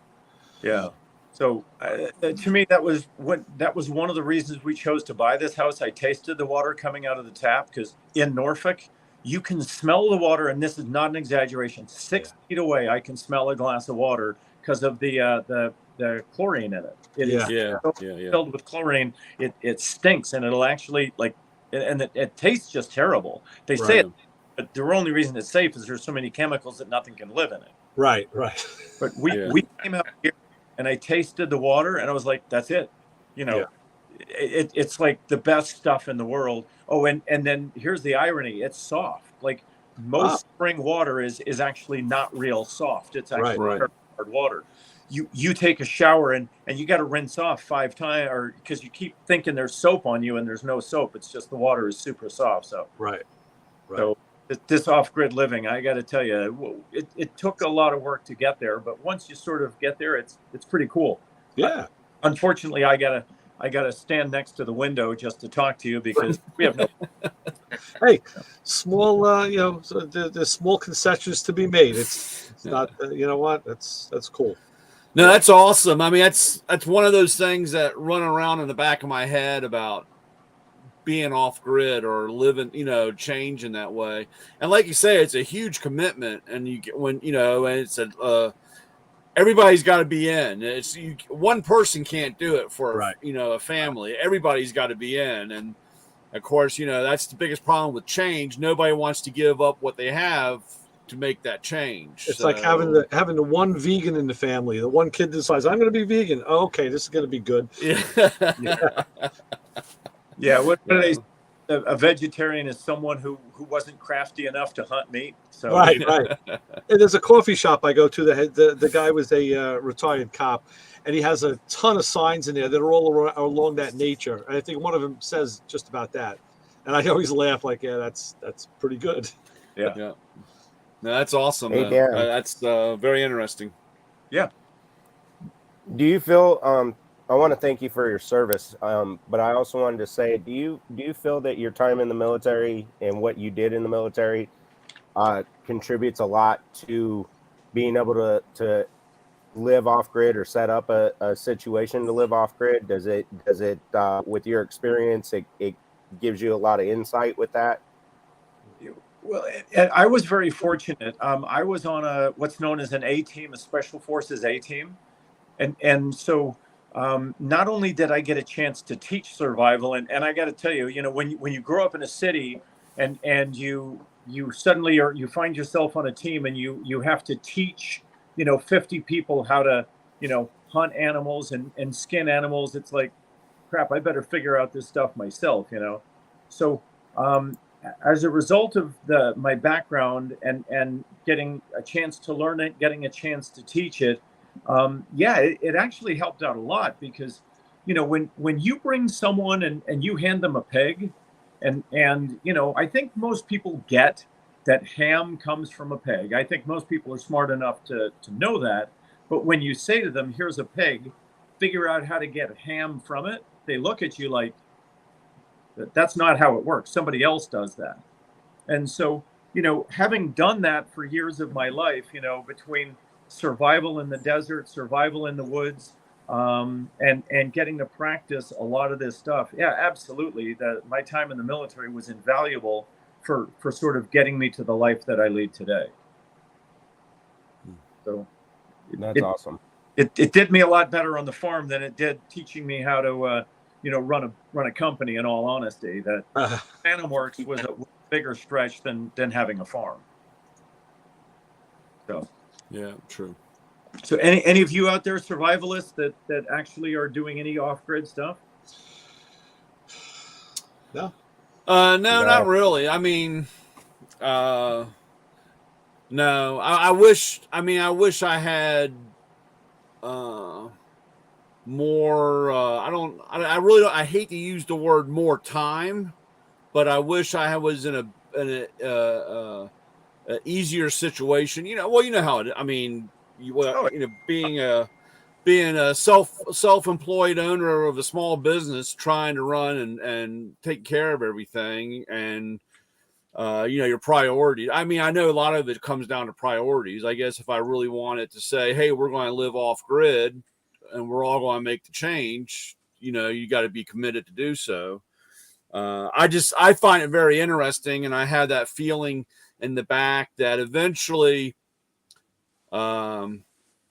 maybe I never thought I would have to live through that, but I would like for my girls to be more prepared on how to take care of themselves that way, because if you're going to rely on the government, that ain't going to happen. No. Well, let me ask you guys, how many of you feel that in 2023 that everything's just going to be good, that there's not going to be any real issues that are going to make you sort of second guess your reliance on the government? Do you all feel comfortable?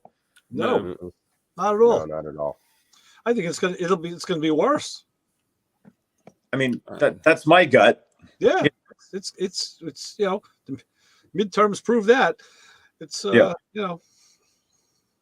Yeah. So when Brandon comes out and says constitutional amendments are not absolute, and folks, I don't know about you, but I swore an oath to the Constitution of the United States, and the one and only thing that I take as an absolute is that my Constitution and its amendments are absolute. Right.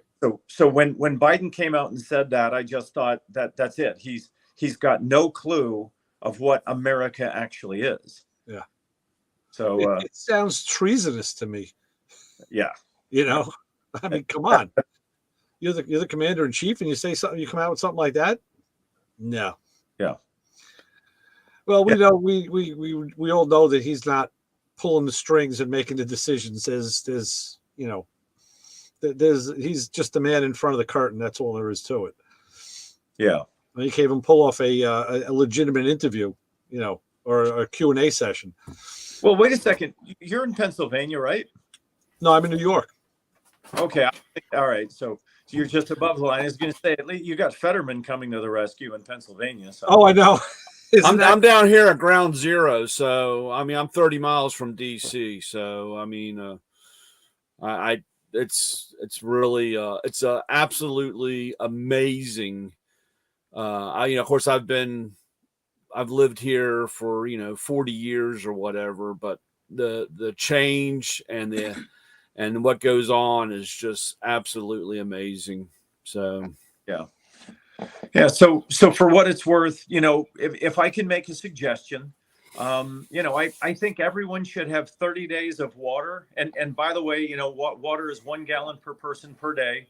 And most water heaters contain 30 or 40 gallons. So just keep in mind, you've got, 30 days for one person just in your water heater. But, I think everyone should have 30 days of food and water in their house, because if something does happen, hey, you got to hunker down somewhere and let everybody else, sort of go out and brawl and do stupid stuff. You hunker down, come out 30 days later, and you're in a lot better shape. You know what I mean? But yeah. If day 3 you're out searching for, Snickers and a Twinkies to keep your family alive, that's not a good place to be. No. Yeah. No, that's a recipe for disaster for sure. Yeah. especially at the very beginning of all that, I would imagine. But again, I just find it very interesting, and I believe that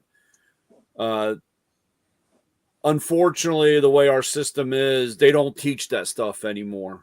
No. And the ones that know it usually don't like to share it. And if you know anybody that knows it, they still don't want to share everything because they had to learn the hard way. I mean, everybody's got to, everybody's got to skin their knee and scratch their nose on the stuff. But, I find it interesting. That's Well, I find that people that understand things like farming and off-grid and survival are a lot like car builders. Most of them are old now, and they're retiring, and the fact is that the young folks, and look, they're bright people, right? I mean, our educational system gives opportunities to learn so much more between computers and the internet and everything else. So, my son, who's now 18, has been exposed to a lot of theory and things that I never got when I was 18. But the problem is all of these old school ways, things like lifting a hood and changing oil or planting a tree, they're just not taught anywhere. So although they've got all this technical information, they have absolutely no sort of seat of the pants common sense information. And unfortunately, if something bad happens, all the computers in the world aren't going to help you. It's going to be, can you grow a tomato? Yeah, they're going to be fried. In fact, I've always told my kids, just when we'd have a storm, we had Superstorm Sandy, or we'd have a hurricane and we lose power and whatever. And I'd say, now how's that cell phone working for you? Now you don't have the TV. So that's why I'd always keep oil lamps in the house and things like that, back to basic things. And the kids saw that and they saw it in practice and realized the benefit. I said, Yep. You got to learn how to sustain when the power is out. That's all there is to it,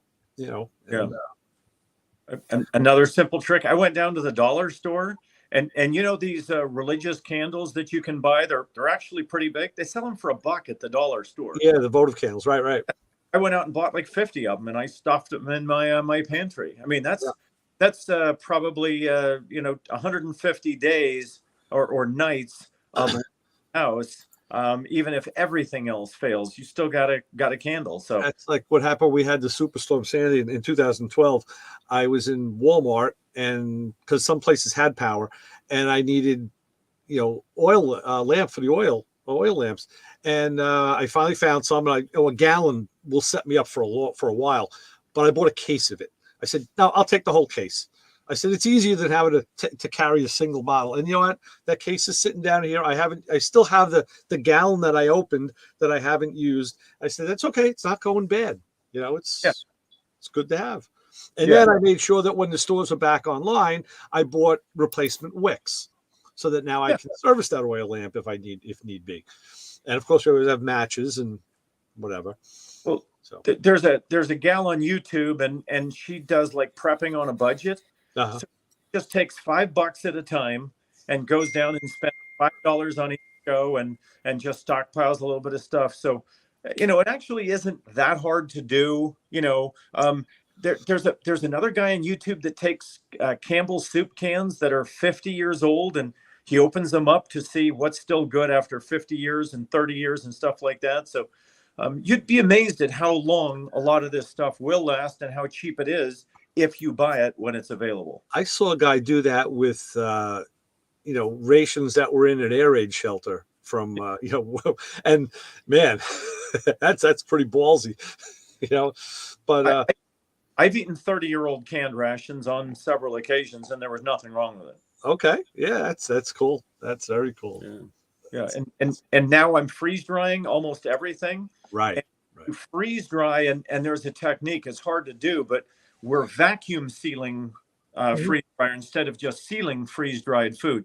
So if you vacuum seal freeze dried food in heavy duty Mylar, you've got about a 50-year shelf life. Wow. Now, I want you to think about the fact that, long after I'm dead, my kids, when they're older than me, will be able to take and add a cup of hot water into this bag and have a spaghetti that actually tastes like it's fresh. Right. And that's Yeah, a pretty cool thing. it is. It is. Definitely is. Yeah. It is. Yeah, it's awesome. Very cool. So never too late to start. Look, for $100, and you can put aside enough. For $100, one person can survive for a month. Mhm. And let's face it, most of us are blowing $100 on a bottle of Jack and a couple of Cokes, right? Right. Yeah. So No, I mean I've done that, like you said, where you just I take extra, and like I said, and it's just, and some of it, I know that it could be kind of weird, but you know, I'll go through and like at the hardware store, and if they have a box of nails on sale or clearance, you know, I buy a box of nails because you never know if you need a build. I mean, you know, just having this stuff, you know, I mean, I don't know. I just find it interesting. That's all. Yeah. if you came out to my barn, you'd be surprised at how many clearance boxes of nails and stuff like that. Right. I just have a really bad feeling, and I hope I'm wrong, and but I just think I see so much crazy stuff being out where I'm running. I mean, just between the crackheads and MS-13 and all the stuff that I run through. Yeah. Hell, I was in the store, and a lady hit my truck, tore the whole side off of it. And I didn't even realize, I didn't even know it happened. I go out, get in the truck. She comes, flags me down and says, "Look what my truck did to her car." You know, and then I said, "Well, lady, you gotta learn how to drive." And of course, you know, that was just, along with all the rain today, was just amazing. But it's just amazing what people and how they act, and what we got to go through. Well, that's the part that scares me the most. You know, my dad, look, my dad just died recently, and he was in his 90s. So he grew up in the Great Depression, and there was a sense of civility in the 20s and early 30s that, you know, even though people were destitute, I think for the most part they were still pretty decent with each other. If something like the financial collapse of the Great Depression happened today, do any of you think that there's going to be a sense of civility where people are going to be decent to each other? Hell no. No. I think the, you know, baseball bats, and it's going to be the gangs of New York everywhere. Yeah. It's that way now sometimes, you know. I mean, COVID did that. Through the pandemic, people were getting that way in the cities. It was ridiculous. Yeah. When there was the toilet paper shortage, I remember my son told me that his mother, somebody was trying to break into their house or mess around on their front porch or something. He had to bring her a firearm for her safety. And within that same night, and I lived not that far from her. That same night, I had somebody in my backyard. I had to grab my flashlight and my piece and go check the yard and check behind the house. Yeah, it's crazy. Yeah. And at that point, it was just toilet paper. Yeah. And then up here in the cities, you know, we had the protesters. I had them 100 feet from my house. I had a face-to-face stand down with one of them. The guy jumped off the line, thought he was going to be a wise ass. We solved that problem real fast. And then, but in the cities, they turned into the looters. And of course, there's a whole other thing, the whole other component to that was subterfuge. But I mean, they were literally, you know, looting buildings and burning stuff. And you know, and the police were told to stand down, leave them alone. You know, don't touch them. Like, really? Yeah. Really? Of love 2020. Yeah, exactly. Yeah. See how the cities are doing, you know, go. Luckily, you know, I think for the most part, New York bounced back better than some of the others. Out West, it's a real shit show. It's ridiculous. What's still going on out in LA and up in San Francisco, and then of course in Oregon. You know, they just took over. It's the new normal up there. That's it. That's just the way it is. Yeah. So imagine if we actually have a food shortage, if people are willing to do this stupidity over toilet paper or just rioting because it's sort of the fun thing to do. Imagine what's going to happen when a city not like New York or Los Angeles or Seattle actually does run out of food. Yeah. I mean, I just think you better get out of town as fast as you can. Yeah. Yeah. So Yeah. Very true. yeah, that's why we chose to get out of town a few years ago, and we moved. We're now an hour away from the city. Right. Right. Yeah. Good choice. Well, Good choice. I feel a Well, little I more. know. Yeah. I know with our family, we have some contingency plans. My son was in the Army. My brother-in-law was Army Reserve, and we have some contingency plans of. We're not on the level of prepping like we should be, but we have contingency plans and where to go and hunker down. Well, if like I had a bug out plan, which is what I think you're talking about. Yeah. Me and two other families, we had an agreed to location we were going to meet. But I tell you, if you're going to bug out, you should have a few things. You better have some emergency drinking straws for water. You better have some medications if your family needs them. And I got to tell you, you should have at least some heirloom seeds, because depending on how long you got to be there, remember, no matter how much rations you bring in a vehicle, you probably don't have more than at best one season, even in a large vehicle. So, a box of seeds will go a long, long way fairly. Yeah, I was looking at your Black Friday video where you were showing the different stuff you had and that you were selling, and you had that box that you opened up and it had the heirloom seeds. That caught my attention. Yeah, that's the coolest. I searched the world for that. I've got a guy in Maryland that puts those together.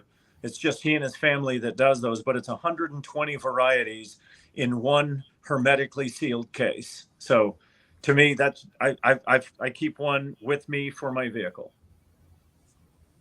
Where's the guy in Maryland? Who's the guy? Yeah. I'm not going to give out my. Come on. Oh, well, where is he in Maryland?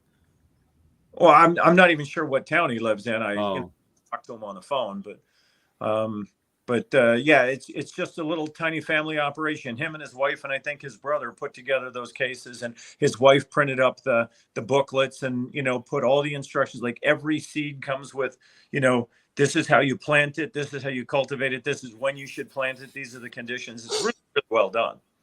Good to know. Yeah. Well thought out. Does it got that information for desert climate too? Um, Well, I'm in the desert. You're in the desert. I'm probably safer out here in the desert hunkering down for the fact that most people can't handle the temperatures and stuff. Yeah. So are you Arizona? Yeah, I'm Arizona. Where in that's where I grew up, was Phoenix. Okay, I'm Tucson. I'm kind of between. I'm close to Marana. Marana's actually grown out. Okay. Marana's probably where my house sits. I'm in probably a half square mile of county. Right at the corner is the city limits of Tucson. About a block and a half up is Marana, and a couple blocks north and to the east is Oro Valley. Okay. Yeah. I know the area fairly well. I've spent a lot of time out there, but here's, survival and growing things is fairly simple in Tucson, right? Very little. Yeah. Yeah. So, you're going to be eating Gila monsters and a few rattlesnakes. I've had to take care of a few of those. Yeah. Yeah. So, I'm not sure. Look, I've had to do survival in the desert, but it's an entirely different thing than like survival in Virginia, right? Because almost anything will grow here. I grew up in Arizona, and let's face it, if you don't have a garden hose watering it every few days, you're not going to get a lot that's going to turn green in the valley. So you gotta think you better be storing a lot of rations in that area. At least that's what I would be doing. I wouldn't be counting on growing too much. Do you have any natural water supply anywhere near you?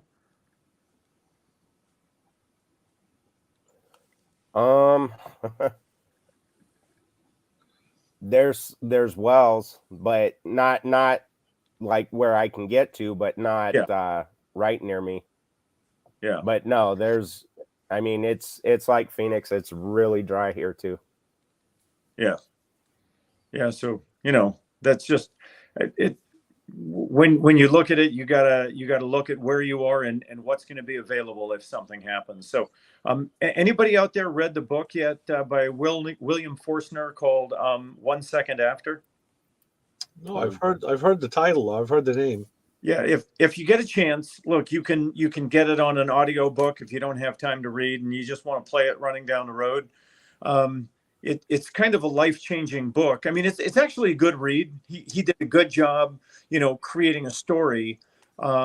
He's actually a history professor, a PhD in North Carolina that did work on asymmetric warfare and then decided to turn it into a book. Really well done, and it talks about the most likely threat to the United States if the United States were to get attacked, which is, in this case, he uses an EMP as the as the thing that takes down the electrical grid, the infrastructure, Right. and then follows what happens, 10 minutes later, 2 hours later, 2 weeks later, and walks you through all the phases of sort of the decay of the community and the country. And it's a good read if any of you have any time at all. Download it or get the book and read it. It's really well done. What was his name again? I'm one second after. I'm usually reading about 3 books at a time, like now anyway, so I could add a 4th. Yeah, and you'll enjoy it. Look, I'll be honest with you. The first half chapter is a little slow. Yeah, but once you get through that first first 7 pages, it picks up and it never slows down after that. That's good to know. Good. Yeah. Excellent. Hey guys, I got animals in 5.5 hours. I got to be up and getting ready to feed them. No problem. So I'm calling tonight. Yeah, we appreciate you coming on and staying with us this long. I know your time is precious. We love talking to you. It's awesome. My pleasure. Look, thank you so much. Most people don't like listening to me talk more than about 30 seconds. You guys have been way more patient. Listen, you're one of us. Like we're all kindred spirits in one way or another. So, yeah, and like Lewis said before, you ever want to stop in on a Thursday night? We're always here, and we're happy to have you. Yeah, it was awesome. Yep, for sure. Yeah, it was Are you doing your own alcohol yet? We actually have a still. So we've got all the stuff to do it, and that's just one of the things that we're prepared for, but we haven't done.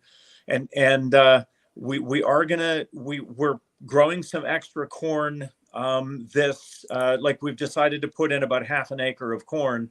So that is ask me that question in September of next year, and I'll have a different September of 23, and I'll have a different answer. But or we just have. That's awesome. Oh, but officially, anybody from the Virginia alcohol beverage control is listening. Absolutely not. Are you crazy? No. Would anybody make their own alcohol? No. You got that right. All right. All right, Dan. Thank you very much. That's awesome. Take care. Good talking. God bless. Yeah. So long. Yeah. Yes. All right. Bye. Great guest. Love talking to Dan. Love talking to Dan. Yeah. So, well, like I said, it's interesting when you hear from somebody that, like I said, it takes a lot of determination, grit, work, and it just doesn't happen overnight. It's a building thing, right. With that, and no, there is a lot of preparation, a lot of thought that has to go into it. You have to educate yourself. Justin, it's good to see they let you back in the house. Yeah. Nice. A little cold in the garage. Yeah, I know. So, like I said, I just I mean, like we've said it before, and when it's coming to the point where there's only a handful of people that you can rely on. Yeah. And you have to do a lot of it yourself. And that's always the way it's been. But I tell you, I was damn happy today that I was able to rely on you to teach me how to make the right grilled cheese sandwich.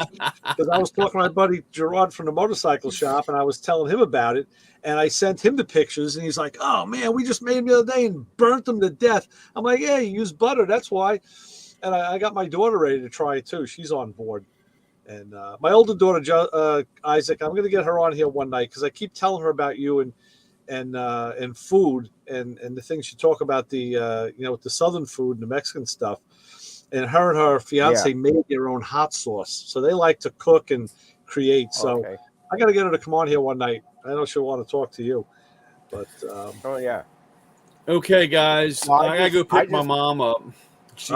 We had to drop her off at the hospital earlier. She had a little complications, and she just texted me, and she's getting ready. So okay. So listen, just quickly, they've been busting your balls on the truck or what? How's it going? Actually, I ran into a little issue, and unfortunately, I did not do bust my balls this year. Oh wow. Okay. All right. Yeah. So it kind of I got burned, and I had a stumble about 2 weeks ago, and the effects I'm just rolling through the effects of that. Okay. So all right. that's the problem of what I do sometimes. Yeah. On another note, I did finally track down the damn Snap-on guy who was had to replace those pliers for me since the summer. Yeah. I called my buddy Mike at the shop. I said, have you seen Bill? I'm like, the fucking guy was supposed to give me the shit months ago. He goes, oh yeah, I saw him, and he says he's got your pliers. He's got them on the truck. I was like, well, why the hell didn't he text me or call me and tell me? Because he knows he doesn't see me regularly. I'm not. Yeah. He goes, and Mike says, well, I asked him if I could take him and give him to you. And he says, no, he's got to give him to you. He's got to give them to you. I'm like, well, no, he just wants me to give him the old ones back. He doesn't want me to try and stiff them, which, I'm not going to do. So I said, okay. So I tracked them down today, and I was able to finally got those return pliers. But and hopefully they won't. And you're going to put them in your box, and in 6 months from now, you'll turn them over, and they'll be the same thing. Probably. We're gonna see. So it was funny because I asked him. I was like, Bill, where's all the Christmas stuff in it? It's like usually he goes, oh no, all the Christmas stuff will be out next week. I'm like, you do realize that's going to be like days away from Christmas. It's like, how the hell do you run a tool truck? Yeah, I might be able to next week. I might do a short run of it or something. I don't know. Like I said, I just got to get a few things more cleaned up. Like I said, I took a little bit of a stumble. But hey, listen, you know what? It happens. If you don't do it, so be it. You know what? The guys will survive. Yeah, but I want to run and pick. And actually, Ray, I really I don't know how you're free. I know you're free with time, but I do want to call you or talk about. I did get the sockets back. Oh, good. That you sent, and the bolts and so forth. And I want to run by. I want to talk to you about that and a couple other things. Yeah, I want to go over that and get that straightened out. And whenever you have time. Yeah. I just didn't know what your real schedule is. I don't really have a schedule. Oh, okay. My schedule is if you call me, I don't answer the phone, I'll call you back because I'm doing something I couldn't answer the phone. Yeah. All right. Well, I kind of figured that, but like I said, I just I got the only other thing I got really going on next week, Thursday. I think it's Thursday. Next Thursday. Molly graduates from college. Good. Congratulations. So, Congratulations. That's number 2. Right. Great. That's 2 and 1 more down. So that's great. But like I said, I'll call you in the beginning of the week or whatever. Yeah, whenever. And, go through. And like I said, I want to run out and go get my mom, get her home. Yeah, go take care of that. That's important. But it was good seeing you guys, and I'll be in touch. Okay, Brian. Take care. Take care. Blessings to your mom. Yep. Thank you. All righty. And then there was three. You were mentioning the cooking. I just yesterday I made Spanish rice. Oh, and I've had a real good recipe of how to make it. In the last few years, I've tried to dabble and add to it or take away. And last night I went back to my original way of making it, and it came out. so are you making like a paella type of rice, or is it something a little, or just straight up rice? What's paella? That's where they'll usually put in. It's basically rice based, but there'll be some vegetables and then usually shrimp. They'll throw some Oh no shrimp, no! Just and you got to do it in an aluminum pot. So it's I had a neighbor who was who was Dominican, and she said, "No, you got to do it in an aluminum pot. There's a special pot." And she actually bought one and gave it to me, and it was this chintzy, cheap ass aluminum pot. Is it real big? Well, they come in different sizes. Yeah. She gave me a smaller one, and the rice will stick real easy. So, but Yeah. it really transferred the heat well. No, it's just the rice. I've seen where you add corn, peas.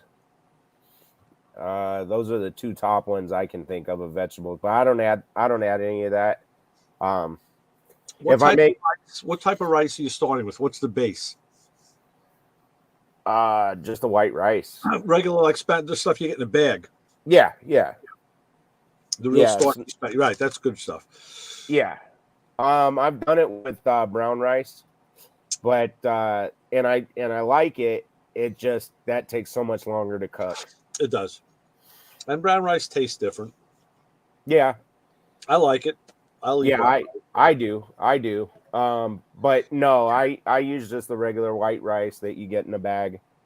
And but I have a certain way I cook it. And do you soak it first? Soak the rice to kind of let the chaff kind of fall off, clean off of it or whatever? Because I know it can be kind of dusty and whatever. No. I usually rinse if I'm worried about that, I'll rinse it. But realistically, what I usually do is I use olive oil and I actually fry. I started off by frying it. Oh wow, that's cool. How many how much rice are you making at a clip? How many cups? Or are you doing it by the bag or the pot or the gallon? Like what's the how much are you making? You don't have to tell me if you don't want to. Okay. I caught the last part. I hung a little bit on my connectivity. So that black guy SUV outside. I was asking how much rice you make, how many cups of rice you use. I usually start with a good nice size frying pan skillet. Depending on how much I'm making, I kind of gauge by that, and I just dump it in. So it's real old school. It's just like some of this, some of that. Right. Yeah. Okay. Gotcha. One of the big yet, Justin? Oh yeah, I've been hungry for a while. Yeah, me too. I'm having one of the biggest things for the flavor is the Isaac's taking over where Dan left off. Yeah, we're losing you. It's the Arizona air. Yeah. Yeah, no, I for the browning it, for the frying it, I use olive oil. That's one of the it's got to be olive oil. Okay. EVOO. I'm pretty much most any of the cooking I do is with olive oil. It's just we use olive, but we use canola oil too sometimes. Yeah. And damn, around Thanksgiving in the supermarket, I saw they were selling some fryers, turkey fryers, and they had it was a box that had peanut oil in it. I'm trying to remember how many gallons was in there. Maybe 2 gallons. Yeah, 2 gallons. It was $52 for 2 gallons of peanut oil. I'm like, oh, and like you need, and so I'm talking to a guy. We were in the oil aisle, and he was looking for the oil, and he couldn't find it. I said, no, in the beginning of the store by produce, I saw it. They got it stacked up right there. He goes, oh, really? I said, yeah. I said, it's $52, for 2 gallons. He's like, holy shit, really? I was like, yeah. He goes, damn, I need like, what do I need, like 6 or 8 gallons? Wow. I'm like, break out the credit card, dude. And then you're going to use that and fry 1 turkey, and then you're going to like get rid of it. I don't even know how you're going to get rid of 6 or 8 gallons of oil. Yeah. What are you going to do with that? But yeah, it's a lot of money. It's crazy. Yeah, definitely. So Justin, did your were your tool guys all prepared for Christmas and all, or what? Well, we didn't actually see the Matco guy this week. Our Snap-on guy, we finally got him to come around. Not a whole lot on the truck. I ordered a crescent wrench about 2 months ago. I'll see it sometime. Not sure when. Yeah, it's like me. I'll tell you, I don't know if you see, do you follow them on social media? Yeah. On their Instagram. No, it's on YouTube. They showed the latest video. It's only about a minute, and it's 3 pair of pliers. These are the pliers that I was talking about. I can get them if you want to see them. They're like slip joint pliers, but the grip is phenomenal. And they actually show you, they hung them on a 1-inch pipe. And the way that they articulate, even on a 1-inch pipe, the arms aren't spread so far that you need 2 hands. It's a narrow spread, so you can use 1 hand to get a good grip. You can take it. Right. I bought the regular pliers. I saw they came out with a 6-inch version. I didn't know that existed. But what I had ordered from this guy back in the summer were the needle nose. You know what? Hang on. Let me go grab them. I want to show them to you. Right. I'd like to see him. Yeah, our Snap-on guy's just having trouble getting anything and doesn't know when he'll get it. Is it a supply issue up there getting it? Apparently. How far north are you? Where are you? Michigan, about halfway up Okay. Michigan. Okay. So it's kind of a supply trucking issue or whatever. Yeah. Like I say, he can't get stuff. He can order it, but that's seems to be about it. Yeah. All right. So these were the first pliers I bought, and you can see they have that little cutout in there. That's for like rounded nuts, bolts or whatever. And they're 3-position, but the grip. I don't know if the camera's going to see it. The grip surface is phenomenal, and this piece in here, that I think they call it a cam lock. This just lets you grab anything and wrench it off. But the needle nose I was very interested in because, again, it's got a 3-position, and this is kind of milled out. And if you notice what happens, the jaws stay parallel. Right. Even on the widest setting. So you have, and look at this. Like, these things aren't open like this. You can just grab them with your fingers, and you put so much force on it. Plus, they're cut really coarse here, and then like a coarse file here, and the end is like a finer. It's a 3-level, and if you watch the video on YouTube, they'll tell you that they make the pliers first, then they cut the grooves, and those are Matco? No, that's Snap-on. Mm. So I didn't want to show them to you when Brian was here. He got pissed I was wearing a Snap-on shirt last week. Oh man. What are you wearing a Snap-on shirt for? I thought they had the set in here, but they don't. Yeah. No, they came out with a set of the cutting pliers, but I'll send you a picture of it because you'll see I can send you a picture, you see the part number. But the problem with these, I bought the first pair over the summer, and in this face, it looked like it was starting to rust. The backside was beautiful, and when I showed it to him, he's like, "Oh, that's weird. What did you do to them?" Like, put them in my toolbox. I said, I don't Right. have a toolbox by the wharf or the pier. It's like, it's at my house. I put these. So it took him that long to get me a replacement set. And it just so happened one day when I brought them to show him, he had his zone rep on the truck with him. So the zone rep's like, oh, let me see those. Let me see. So the guy was kind of blowing me off, but the zone rep took a lot of interest and said, oh, yeah, that's not right. That shouldn't happen. He goes, oh, he asked this guy, Bill, you got a pair of these? He goes, no, I don't have a pair in the truck. All right, well, you have to warranty these. I'm like, yeah, for sure.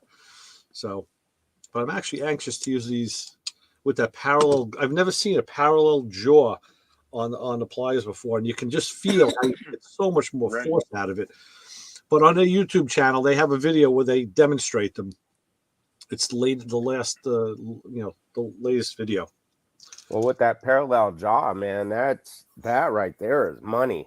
I mean, Mhm. I know because when Yeah. you started to explain it, when you said you don't have to grab it with two, because we've all had to do that. Yeah. You get something and you're trying to get your fingers together and pull on it, and you're killing yourself. And But I don't understand this. These pliers work. The other ones work. I bought a set of gloves off the truck today that were $38.50. These was $67. It was like twice the price. It's probably got 10 times the use, the utility, but they were like, but the gloves were like almost half the price of these. Like, why did I bother? But that $67 for those. I mean, I still have friends who would say $67 for a pair of pliers. What are you kidding me? I'll go buy a pair of channel locks. Yeah, channel locks are good, but until you've used a specialty pliers or wrenches or whatever, Anything. $67 is a bargain on a Snap-on truck. That's almost like, Yeah. What Well, do it's you like owe me that- money? It's I'm like, Yeah. Cool. It's like that screwdriver that got the one for doing like the float bowls and the jets and Right. stuff like that. Yeah, Right. I could use a regular screwdriver, but the money I paid for that, worth it. and it fits. Yep. I wanted to tell Brian, it was one of the guys. I had to catch up with this guy a stop past the shop because the guy who's at the shop doesn't spend any money with him. He's got a big epic toolbox and a lot of Snap-on stuff, but he's buying his stuff now, a lot of stuff at Harbor Freight. So whatever. So Bill I guess he doesn't owe him money because the guy doesn't even stop now. So I caught him at the next stop, which is a tool rental place. And I guess they do repairs. Because one of the guys, all the guys in there are like they're Mexican or something like that. But they're good guys, good workers. But one guy comes up on a truck, and I saw Bill was trying to repair his the ratcheting head on a torque wrench. It's the same one of the same 3/8 torque wrench I have that I bought like 40 something years ago, and he just couldn't get he put the head in and he's turning. He goes, nah, look, this doesn't feel right. I'm gonna have to order he took the head out of a ratchet, which now the newer ratchets aren't the same as the older stuff. So, and I said to him, I can hear that over here. I can hear that that's hinky. It's not right. He goes, yeah, I got to order you the right part. So he goes, you can use it for now, but so the guy left the truck. He looks at me, he goes, I don't know what the hell he did to that torque wrench. He goes, I don't know what. I said, Bill, I have the same torque wrench. He goes, yeah, that one's like around 1984. I said, yeah, that's about when I bought mine, probably between 82 and 84. I said, mine is like pristine, and I use it all the time. I said, he goes, I don't know what the hell he did to that thing. He goes, but if he could do that to a torque wrench, I don't want to know what the rest of his stuff looks like. He goes, and forget about the calibration on that thing. It's got if he overstressed it that much, like he might have been in a 1/2-inch drive application using a 3/8 wrench. I'm like, you don't know what goes on in the shop. Maybe he put a pipe on the end of it. Who knows? That's always good. Yeah, of course. Yeah. So let's see. I'll send you some pictures of those tools, so you can see the part numbers. See if I can see the part numbers. So what do you guys got going on? Anything good? Me, I just got work around the house. I'm off Okay. for the rest of the month, so Oh, good. I just got stuff around the house, catching up, trying to make the time to look at the Honda, work on the Honda, and then do that work on my father-in-law's RV. Right. Yeah. Yeah, we're just busy with holiday stuff, Yeah. and then work's busy. You know, Autorama's in a couple months, so Right. Oh, yeah. Right. we gotta get ready. You guys do a lot of shows. We do, and more every year it seems. Okay. I think our first one is the second week of February. Wow. You enjoy that, right? You like going to Oh, the yeah. shows? I do. Yeah. Talking to people, and Right. it's a blast. Yeah. That's a lot of fun. So, That's especially the big shows like Autorama and stuff, where you get to get in there and you're talking to other builders and seeing what everyone else is doing, and they're checking out what you're doing. It's just super cool. Yeah, that's neat. That's good stuff. It's good to get out of the shop once in a while and see what else is around. Yeah, for sure. You know, see what other kind of cool projects you guys can get yourself involved in in the new year. I'm sure there'll be a lot of it. There's always something. Yeah. I'm excited. Yeah. And this Autorama is going to be a good one. Like we're taking some cool stuff, so. Oh, okay.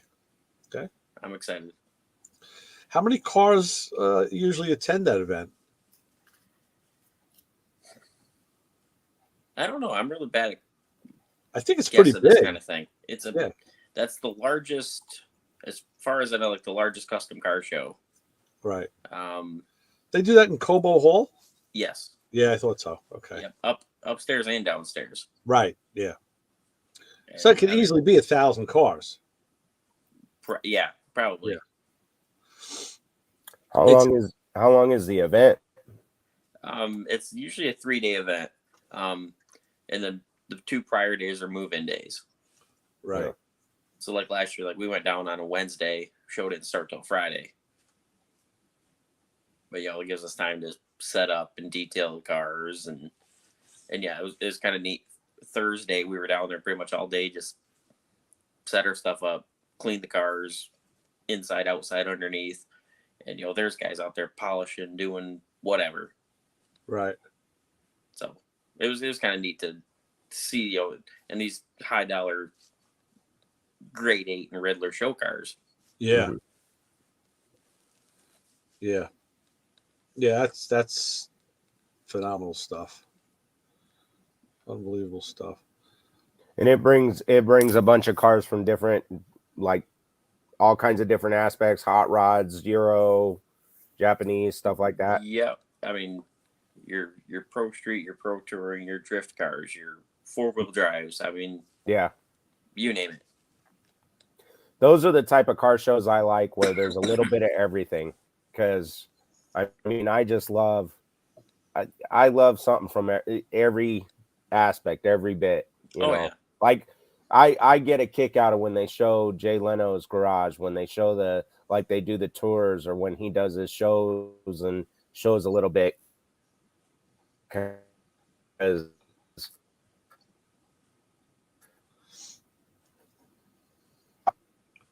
I'm losing you again. that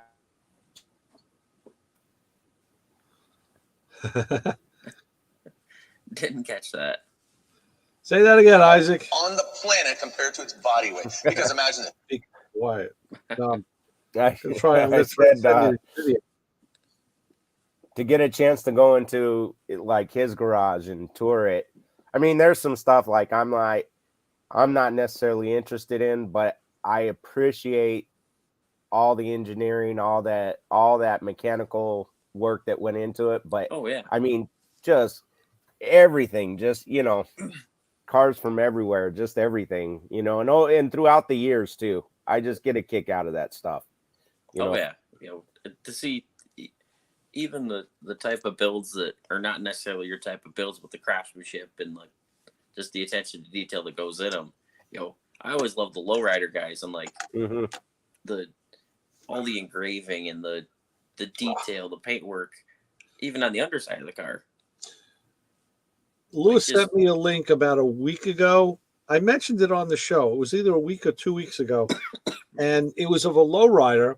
Somebody was just doing like a close up of the chassis. I guess it probably had a flip front end on it, because everything, the chassis was painted the same multicolor as the car was probably, and all the control arms were like either nickel or chrome plated and heavily engraved.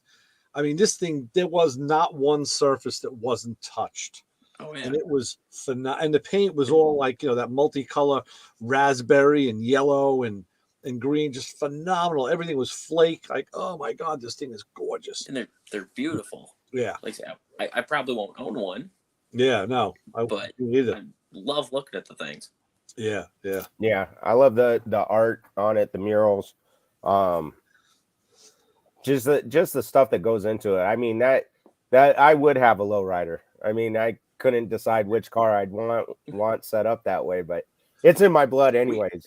Well, you can build one, you can build any car on bags. I mean, there's a club out here that I partnered with years ago, the Exceeding Limits Truck Club, and they would take all mini trucks, Rangers and Loves and, small stuff, and just they do bag drop, they do chassis drops and body drops, to the point where they have to cut the hood, because when they drop it, the engine comes up through the hood. Yeah, and they're on the ground, just on the ground. Oh, yeah. And they do some crazy stuff, with just making parts fit from other cars. I think I said a couple of weeks ago, I was talking about it, with a guy had grafted in a 57 Ford dashboard into a Ranger pickup, but he had to cut, about 8 or 9 inches out of it, weld it back together, and then made it fit in the cab of the truck. And he was asking me at a show, how I thought he should finish it off and paint it. And I said, no, clear it. I said, I don't want to see paint on this. I want to see the welds. I want to see the work you did, because it's meticulous. I said, if you told me you put a 57 Ford dash in your car, and I came over and saw this, and the truck had a full interior and the dash was painted, I'd think it was fiberglass. Yeah. I would think that it had to be some kind of a fake. I said, but now I can see that it's not. And I'd rather look at that all day long. I just want to see what's behind the curtain. But that's just me. A lot of people don't agree. That's the beauty with the car community, because everybody has their own idea and their own, and you can look at something that somebody does, and it may not be your cup of tea, but you can really appreciate it. Yeah, and for me, when I look at the mechanical side of things, or something in a raw form, I get more ideas from that than looking at a finished painted show car. Because the finished painted thing is like a whole nother world. But show me the raw stuff. Show me the car being built, and I'll get some ideas from it. That's for sure. What's cool too about the car industry and the people is like they're willing to show you and willing to tell you how they did it. I was looking at 63 Corvette last year at Autorama with an LS in it, and I was looking at his exhaust, and I started asking one of the builders, and he's like, "Oh yeah, come here." And so we're like in the middle of the show, hopping his display. I'm under the car, looking at this thing, and he's telling me exactly everything he did. Nice. It's like cool. I learned a long time ago, whether I had people say it to me, and then through the years, I found myself saying it to other people. So I guess I've progressed a little. And it goes with cars and motorcycles, and it goes with music. Anything that you do. I've told people, listen, I have no problem showing you what I did, telling you how I did it. Knowing who I'm talking to a lot of times, if it's a friend or something, you're not going to be able to do it. I'll show you how to do it, and I'll tell you what I did. I'll show you everything, but you're probably not going to be able to pull it off, because I know you and I know what level you're at. Or I would say to somebody, maybe somebody like you, I could say, hey, you can pull this off, because you do have the talent. You just need maybe to see the bones of it. And people, I first saw that in music and in sports. I saw it in sports a lot when I started playing, being in competitive sports. nobody wanted to give you their secrets or whatever. And I played against some older guys, and the guy showed me everything he had. And he goes, yeah, I'll tell you whatever you want to know. He goes, if you're not at that level right now, which I don't think you are, or otherwise you wouldn't be asking me, you're probably just me showing you and giving you the secrets isn't going to make you be able to do it. He said, but if you work at it and, you may get there. I did. I actually did in a few more years. And then I said, hey, that's the thing, tell people what you're doing. If they can do it, fine. And if the guy's a competitor, hey, now you got another competitor out there who's going to give you a good run. And, that's what we all want. Nobody I don't know about nobody, but I never wanted to win the easy way. There's no, and even with especially in sports, I get up against an opponent who was the new guy, and I could crush him. I could have my way with him. I lost some of those games because I can't do it. I can't just crush the guy who's, a couple levels below me. I'd rather play the guy who's above me, and make me fight harder. It just means something. And not everybody is like that. I understand. But the fact is, show people what you do. Tell them what you do. What are you hiding? Well, if you look at it in the sports sense, this week's been a rough week because college football, we lost Mike Leach. He passed away, and it was kind of crazy and all of a sudden. But if you look at his innovation behind what they call the air raid spread offense, and especially within college football, but there's so many guys that worked with him on his staff at different places, whether Texas Tech, Washington State, even when he was at Oklahoma. He's been all over the place, but his story is really interesting. But there's so many guys that are head coaches right now in what you would call his coaching tree, and even assistant coaches somewhere else.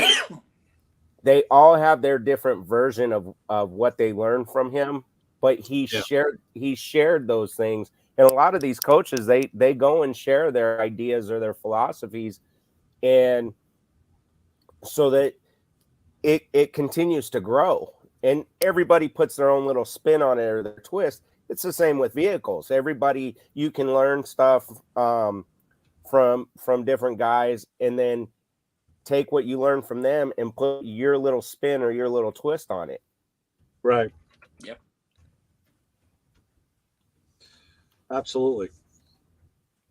I mean, well, like I said, I think very highly of Lou Santiago. I remember watching him back when he was on Muscle Car, and I mean that was the main show out of the power block that I would tune in. I watch them all, but that was that one, and then the 4-wheel drive with Jessie Combs. I like Jessie; she was cool, but I had to tune into Lou. I could learn so much that and the way he did the show and taught, which is still the way he does stuff now. But on his project Old Blue Hair, the Nova, he showed how doing the subframe connectors and how to straighten out the body and how your doors sag. I had that same problem with my Porsche where I was making adjustments on the doors and it wasn't doing anything. And then I saw that episode and I was like, you know what? I'm going to make my own subframe connectors. They weren't beautiful. They're not pretty, but they work. It worked. And now the doors open and shut right and everything. Right. Right. But again, there's a guy, and there's many reasons I look up to him, but one of the things is he shares what he knows and says, get out there and do it. Get out there and try it. He encourages you. Right. I've been listening to his new podcast too on Wednesday nights. It's Yeah, good. me too. Even prior to coming on here, it was Wednesdays and Thursdays were my podcast nights that I tune in. I tuned into his show and then tune in traffic.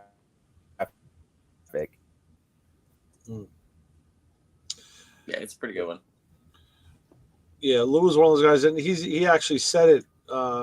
He said it on here where he's like, yeah, I'll show you. everything I know, whatever you want to know. He says, and a couple times he even said, he goes, probably you're not going to be able to do it like I am. He says, but I wouldn't expect you to. He says, but maybe if you practice good enough, you'll be better than me, and then you'll teach me something. I'm like, that's really what it's all about. I mean, I think we probably all know guys that still practice that dictum of like, what, they're going to take it to the grave with them. It's like, why? Wouldn't you rather share it with somebody else and pass it on?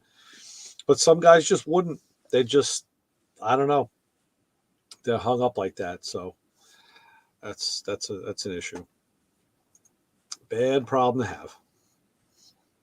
Oh, for me, when it comes to sports, I like to share, especially if I see a guy coaching that's struggling. Hey, here's my email, here's my phone number. Give me a call, give me a text. I'll do what I can to help you. Not many times have I had anybody reach out, and that's fine. But my feeling is if I learn the hard way or I learn something, and I'm not the greatest coach by any means, but I've had my ups and downs, and I've learned some, from mistakes and stuff. I try to share that with anybody. And if they don't want to take it, great. I'm not offended. If they want to take it and it helps them and makes them more competitive, or like you said, maybe I can learn something from them too. Even when they're barely coming up. Human nature has a lot to do with it. I mean, your techniques that you use, they work for you, and they're good. Now you can pass them on to me, and I could use them, but sometimes it's the way your personality, your approach, pulls something off, and the next guy, I just may not have that type of personality where I can convey it the way you did, and it doesn't work for me. And you know what? I got to find what does work. Exactly. Oh, definitely. Yeah, without a doubt. But but to not share it is silly. I mean, you're hurting the potential people who could benefit from it is what you're doing, and that's not good. Well, even from the beginning of the interview with Dan, where you guys were talking about changing a tire, and he was talking about the guy sitting in front of his shop and didn't know how to change a tire. And again, that's something that's not being taught or passed down. Right. And I mean, I could see what he meant, where you kind of feel bad for the guy. And then I'm looking at it like, shoot, it brought back a memory where my wife came home and she said, hey, I'm going to need you to go and get a tire. I came out and the tire was flat. And I said, oh, you didn't need me to come change? She goes, even my coworkers were surprised that I could change the tires. She goes, I went in, got the jack, got the spare. She goes, by the time you were walking out the door, I'd have had it done. So why even call you? Yeah. I mean, she knows she can call me, but her father taught her, this how you do it. And guess what? Just because you're a girl doesn't mean A, you can't do it. And B, what if you're out on the side of the road in the middle of the night or whatever? Like you brought up about being out on the in the middle of the night. It's funny that reminded me of a story. There was a guy we had at the shop. He was from Ecuador. Yeah, he was a small guy, but he was a great body man. And he watched me. He used to come in and watch me do the mechanical stuff. And he noticed, finally, he picked up on the fact that whenever I put wheels back on the car, I would just lightly seat the bolts with the gun, and then I always torque them. I got my half-inch torque wrench, I torque them down. And he was working on his Jeep one day, and he had the wheels off, and he said, oh, hey, can I use that tool you have? I'm like, the tool, what? I know you got like a gun for the wheels. Like, what tool are you talking about? He goes, the Titan tool. I'm like, oh, the torque wrench. Yeah, sure you can. So I gave it to him. I showed him how to set it. It's a beam style with a dial. So I showed him how to set it, and he used it. And we were doing other things, and we were getting ready to leave for the day. And he says, oh, I put your tool back. I put it back in your toolbox. I'm like, okay, thanks.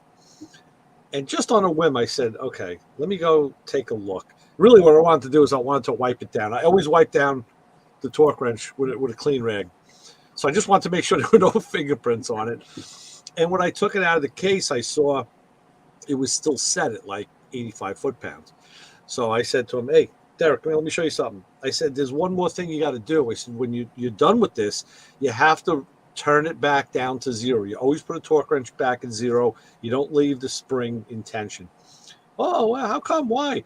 I said, well, because over time it'll get a memory and it won't be accurate anymore. He goes, oh, okay. Sorry, I'm sorry. Man, you have to apologize.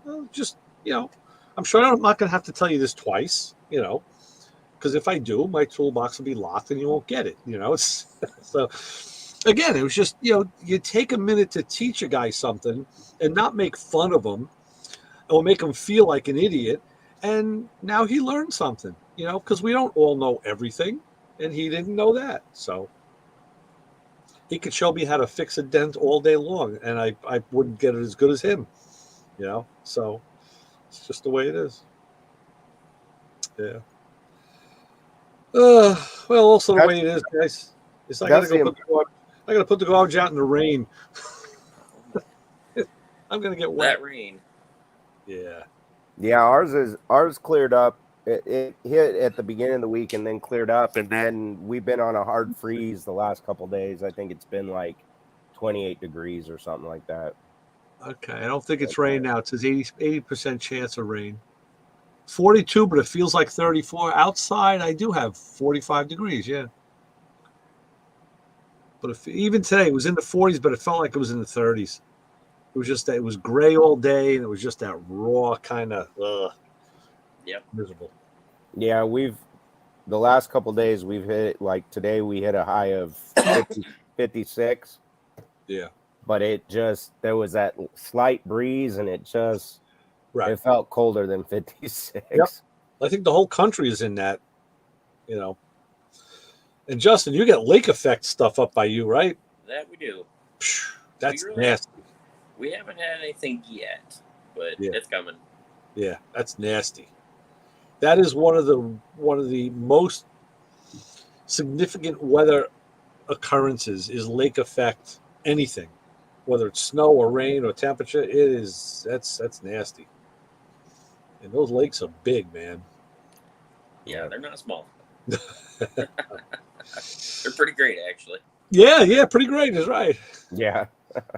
All right, so let's go take the garbage out in the rain. Justin, we haven't seen you in a couple of weeks. I missed you. So how about you take us out? What do we say to everybody who's going to wait for me out there by the garbage pails? Right. Well, they better have an umbrella, but they better not follow us home. That's right. All right, so for Lewis Lee, who's sleeping peacefully now. Hey, for Dan Short, we had Dan on tonight from Fantom Works. Good to see him back in action. Good to see the show back. It was one of my favorites. I love watching the reruns. Yeah, it was super cool. Me too. Enjoyed listening to you guys on Sunday. Yeah, that was the abbreviated version. I told him, I said, listen, we can have the long version on Thursday night, because we have more time. So he's cool with that. Dan is good. He fits into any mold. I mean, that guy is so highly trained in all the different aspects of what he's done in his life. He's definitely an A-list guy. So, and for Brian, who's picking up his mom, I'm glad to hear his mom is okay now. That's good. Parents' age, it's you're always on call. Yeah. So, and for our mighty coach in Arizona here, Isaac, who's always got great words of encouragement and wisdom to make us go out and try and be better at what we do. I'm Ray Guarino from Motormouth Radio, and I'll see you guys on Sunday. I was going to have a guest. I had this guy who was going to come in. He wrote a Corvette book, and he's going to Daytona, so he's not going to be around. So I think we're just going to have we'll have an open show on Sunday. If you guys are around, stop in, call in, whatever if you like, and we'll. If not, we'll catch you here again next Thursday night.